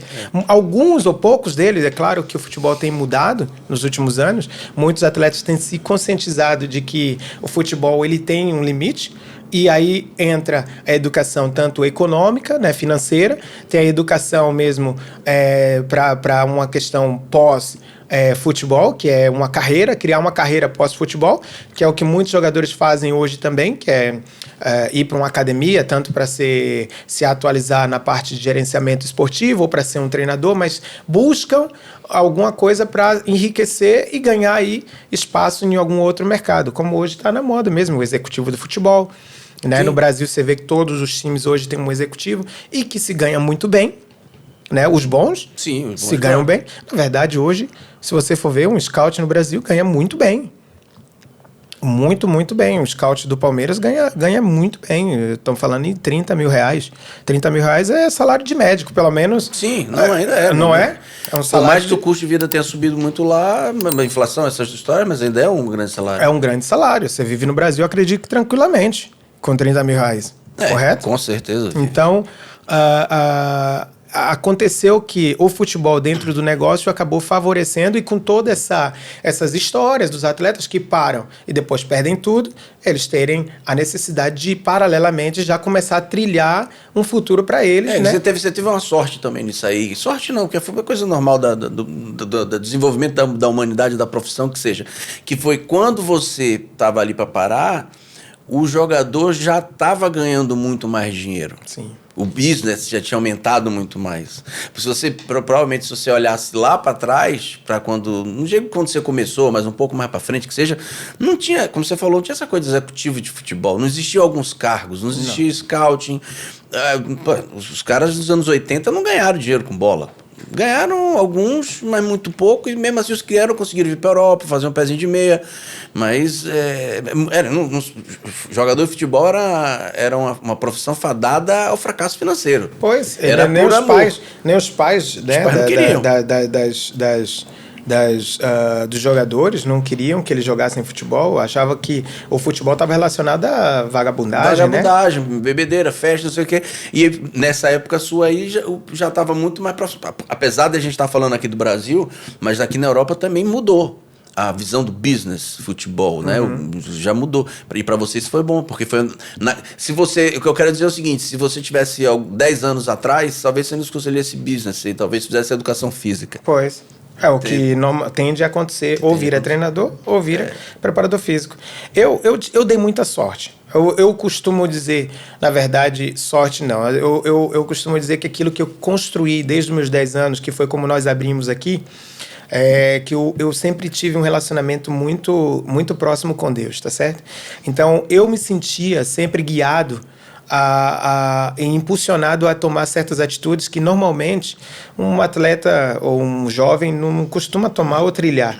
O meu era, olha, eu costumava ter muito a minha fé, né, bem em dia, mas ao mesmo tempo sempre respeitoso, sempre buscava ser uma pessoa honesta, uma pessoa que não falava mal dos outros, não estava criticando as pessoas, não usava de meios, né, tipo, aquela coisa de inveja. Eu nunca fui uma pessoa desse tipo.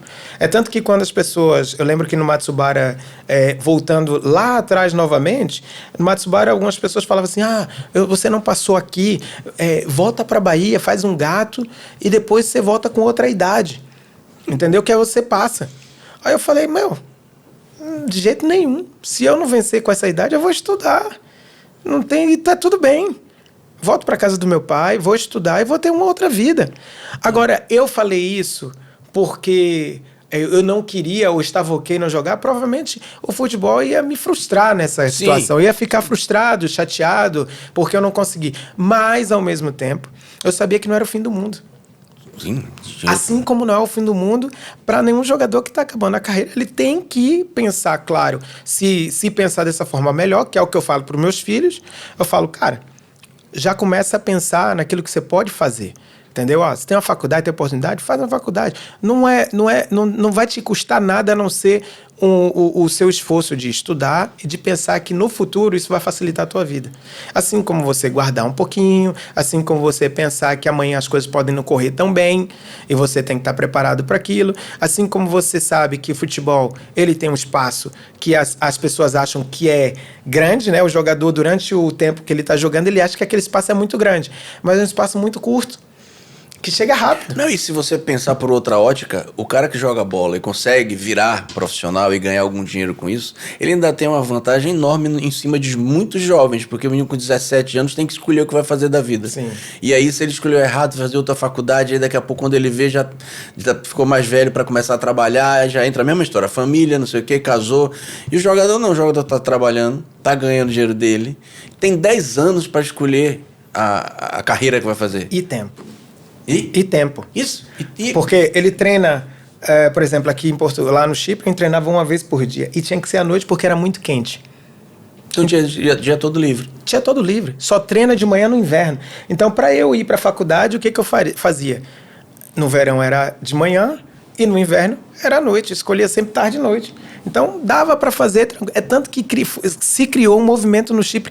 A maioria dos jogadores foram para a universidade depois. Virou garoto propaganda Virei da universidade. Exatamente. Virei agora garoto propaganda da universidade. Então, tudo que tinha evento da universidade que tinha relacionado ao esporte ou para promover o gerenciamento esportivo, o Luciano era convidado para participar. Para poder falar, para poder testemunhar, para poder, né, incentivar. Quando tinha lá, por exemplo, o sindicato promove até hoje lá a ida de vários treinadores de universidades dos Estados Unidos, da Inglaterra, para ver os meninos lá jogarem, eu estava lá sendo um dos juízes para julgar, né, se o jogador tinha qualidade, né? E aí a parte educacional eles cuidavam lá. Enfim, eu acho que é uma coisa importante de deixar como mensagem para os atletas, né? Porque a minha vida, talvez a pessoa olhe assim, pô, deu tudo certo para ele. Luciano quis jogar bola, conseguiu. Desde os 14 eu saí da minha casa. Eu saí da minha casa desde os 13 anos para 14, se não me engano foi isso, 14 anos. Saí da minha casa, larguei meu pai, larguei minha mãe, fui para 2 dias longe, né, da Bahia para o Paraná, 2 dias de viagem, sem dinheiro de volta, tá certo? Para comer e para receber R$20, se eu não me engano, a cada 6 meses, que era o que o Matsubara fazia, não pagava a gente, era R$20, mas não recebia. Então, como é que você se vira? Você tem que aprender a se virar. Você amadurece rápido, você é obrigado a amadurecer rápido. Você é obrigado a tomar conta da sua vida. Você é obrigado a gerenciar várias coisas que é muito difícil, tá certo? Para um jogador, uma pessoa dessa idade, dessa maturidade, com 15 anos. Imagina que você vai ter que Como é que você vai comprar um desodorante se você não tem dinheiro? Tá certo? Como é que você vai comprar o shampoo? Como é que você vai lidar... Na época tinha cabelo. Na época eu tinha cabelo. O cara começou a cair muito cedo, cara. Aí, graças a Deus, é que eu comecei a raspar logo. Aí o pessoal me conheceu só com a cabeça raspada, então não pronto. Mais shampoo. Mais shampoo. Até hoje eu uso shampoo, cara. Só dá um cheirinho. Mas me fala um pouquinho mais aí, a gente tá chegando perto, você tá com o seu horário já estourado. Já tô estourado? Já tá com o seu horário estourado. Então, pra gente terminar, finalizar, mas que eu queria que você falasse um pouquinho desse momento, que você virou realmente diretor, né, e um pouquinho só dessa experiência. Você ficou muitos anos lá, você jogou quantos anos? 3 anos, 4 anos você jogou, e depois os outros foi todo já... Joguei 6 anos. Jogou 6 e ficou 13. Então, digamos assim, que 6, você jogou 7, você estava como executivo. Eu fiquei como diretor de uma escola internacional primeiro, certo? Que era uma escola chamada Ambassadors. Era porque, como eu falava inglês, eles precisavam de alguém para gerenciar. Já teve um upgrade, já falava inglês. Exatamente, que na universidade eu fui obrigado a aprender, não é? Exatamente. Então eu aprendi e aí eu fui chamado para ser esse diretor. Isso aí era uma jogada de marketing, na verdade, e porque eu falava inglês. Como o diretor estava indo embora de volta para os Estados Unidos, eu assumi a posição dele. Como eu era um jogador que tinha um certo nome, uma certa influência, então eles queriam unir o útil ao agradável, para atrair também mais jogadores para a academia. Então foi isso que eu fiz. Por 2 anos, até a pandemia chegar. Quando a pandemia chegou, porque quando eu parei de jogar bola, vamos lá, para ficar um negócio conectado. Eu parei de jogar bola, 1 ano eu fiquei sem jogar bola, certo? Então fui lá gerenciar essa academia. Fiquei 2 anos gerenciando. Aí eu voltei para jogar futebol, porque uns times da segunda divisão ficou me chamando, e eu disse, vou fazer um extra, vou jogar. Joguei mais 2 anos, aí parei de vez, porque eu disse, eu não aguento mais jogar bola, eu não quero mais jogar, eu quero fazer essa transição de vez. Então fui fazer a transição de vez, e aí foi onde, quando eu acabei esse contrato com eles, do time, esse time que eu tinha jogado, que eu tinha feito o gol que eu te falei, Sim. me chamou para ajudar eles na parte de scout, e ali depois virei diretor técnico e pronto. Mas pronto, correu, foi uma experiência boa para mim. E aí, quando veio a pandemia, que você volta para Portugal? Aí, quando tava acabando a pandemia, ali em 2022, se eu não me engano, a gente ainda tava usando máscara em 2022, não estávamos? Tava, 22, tava, 25, tava. Né? E aí eu vim para Portugal, basicamente porque meus filhos decidiram que queriam jogar bola. Pronto. E pronto, eles queriam jogar bola, eu falei, Portugal acho que é uma oportunidade boa, pelo que eu conhecia, né, de academia e tal, e eu tinha aqui a igreja, eu ia servir na igreja, então vim para cá, servir para a igreja e deixar os meninos aqui. E parou com a parte de gerenciamento, de futebol, de scout? Aí eu parei, na verdade, porque quando eu cheguei aqui em Portugal, eu vi que eu tinha um longo processo para poder entrar dentro do mercado, eu tinha que estudar bem aqui o mercado para poder. E, na verdade, eu não gostei tanto da parte de gerenciar o clube. Sim. Né? Conhecendo bem como eu conhecia o do Chipre. Tá. Você não gostou daqui? De lá. Não, eu não gostei da parte de gerenciar o time. Porque envolvia certos fatores que também nem convém falar, né? Porque eu não gostava muito. Então, como eu não gostei da minha primeira área, na minha primeira experiência, o que eu fiz? Falei, sabe de uma?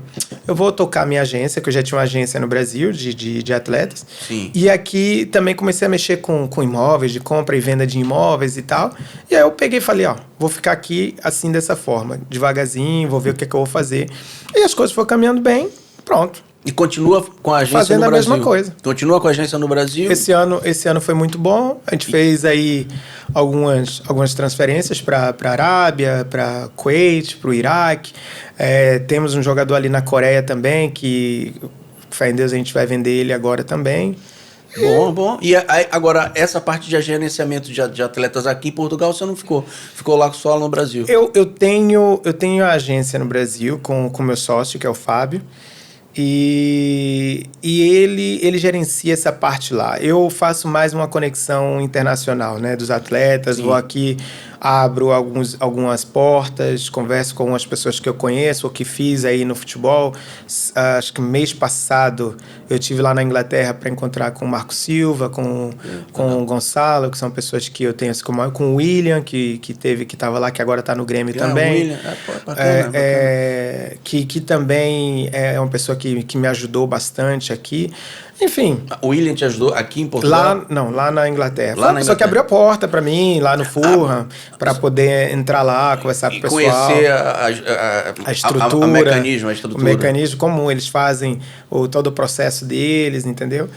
Então, usar agora as amizades para abrir portas e pronto. Então, fica a agência física lá no Brasil, mas aqui tá fazendo as conexões para a agência do mesmo jeito. Sim. Seja para trazer um jogador de lá para cá, e agora como tá na moda, levar jogador daqui para lá, né? A gente isso é bom para nós. É claro. Como eu tô aqui, eu acho que é um braço que a gente tem na Europa, vamos dizer dessa forma. E pra gente, eu queria falar mais, mas não tem mais tempo.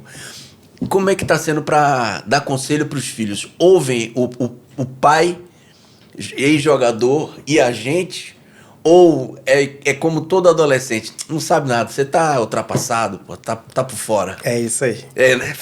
Não tem jeito. A gente pode fazer um trato. você passa a agenciar os meus filhos e eu Ok. passo a agenciar os seus. Você me diz o que você quer que eu fale, eu falo pra eles. E eles vão ouvir, né? Eles vão ouvir, porque eles vão ouvir. a opinião de outras pessoas sempre vale mais, né? Sempre.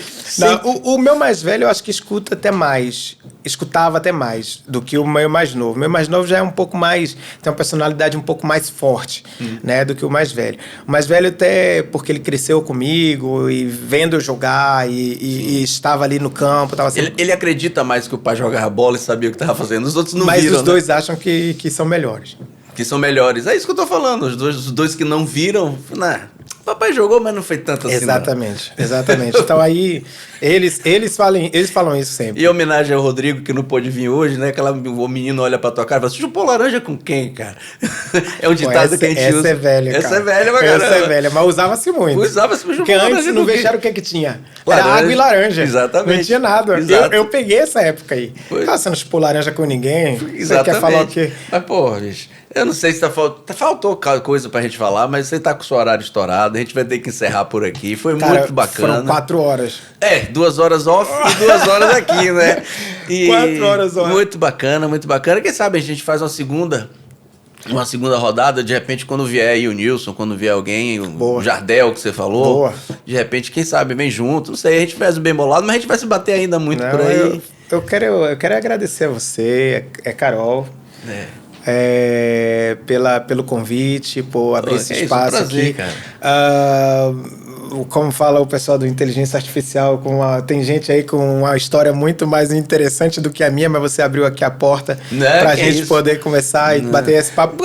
Como não é interessante sua história, cara? Começou no tênis rasgado no lixo, porra. Então. Só aquele começo ali já valeu o podcast inteiro. Porque uma das coisas que a gente fala, e eu falo muito isso aqui também, é que essa sinergia que rola aqui, passa pela câmera e vai. E fazer o podcast para fazer só piada é legal, bacana, dá risada, é leve, não sei o quê. Mas se a gente conseguir dar um pouquinho mais, então assim, a gente tem você pegando tênis no lixo. Primeiro tem você saindo de casa sem dinheiro para voltar. Só com a passagem de ida. Só passagem de ida. Você depois tem que pegar tênis no lixo. Você é pinçado de um ônibus pro outro. E chega em São Paulo do jeito que chegou. Cai num barril de cracks, né? Só cracks. Dificuldade de passar por aquilo ali. No final, consegue o que você queria. Jogar na Europa, jogar ainda na Europa League e ainda participar de uma primeira fase de Champions. E depois ainda vai fazer faculdade dando exemplo de todo um percurso, que é um exemplo, cara. Sim. É um exemplo. O cara saiu lá de baixo, do nada... E pronto. Tem uma música que eu gosto muito que chama Tá Chorando Por Quê? Eu não conheci esse compositor ainda, mas eu sei que ele é filho de um amigo de minha mãe. E É muito linda essa música. essa música é linda. Tem ali, lembra de onde você... Por quê? E aí você lembra de onde você veio e aonde você chegou. Essa frase eu acho fantástica. No meu caso, como eu te falei em off, né? Passou por tantos livramentos, não era nem para você estar aqui. Então, muito bacana. Sua história é muito bacana, cara. Eu queria aproveitar nessa oportunidade, porque eu acho que... Só uma coisa. Escandurras, tá? É o nome do compositor, para depois falar da música do cara. É Escandurras? É Escandurras. Okay. É baiano. É baiano também. Não, é linda mesmo a música. Eu sinto assim que toda a história ele tem um alvo, né? Ela talvez não pegue muita gente, ou não sirva para muita gente, mas se servir para uma pessoa, para mim, eu acho que já tá feito, já serviu para alguma coisa. E, cara, eu não posso deixar de agradecer, né? O meu pai, que foi quem sempre fez de tudo por mim, e é um cara que é torcedor do Palmeiras, torcedor do Vitória e tal, e é um cara que até hoje está lá firme, com seus 85 anos, minha irmã mais velha, meus irmãos que sempre estiveram junto ao meu lado, me dando suporte.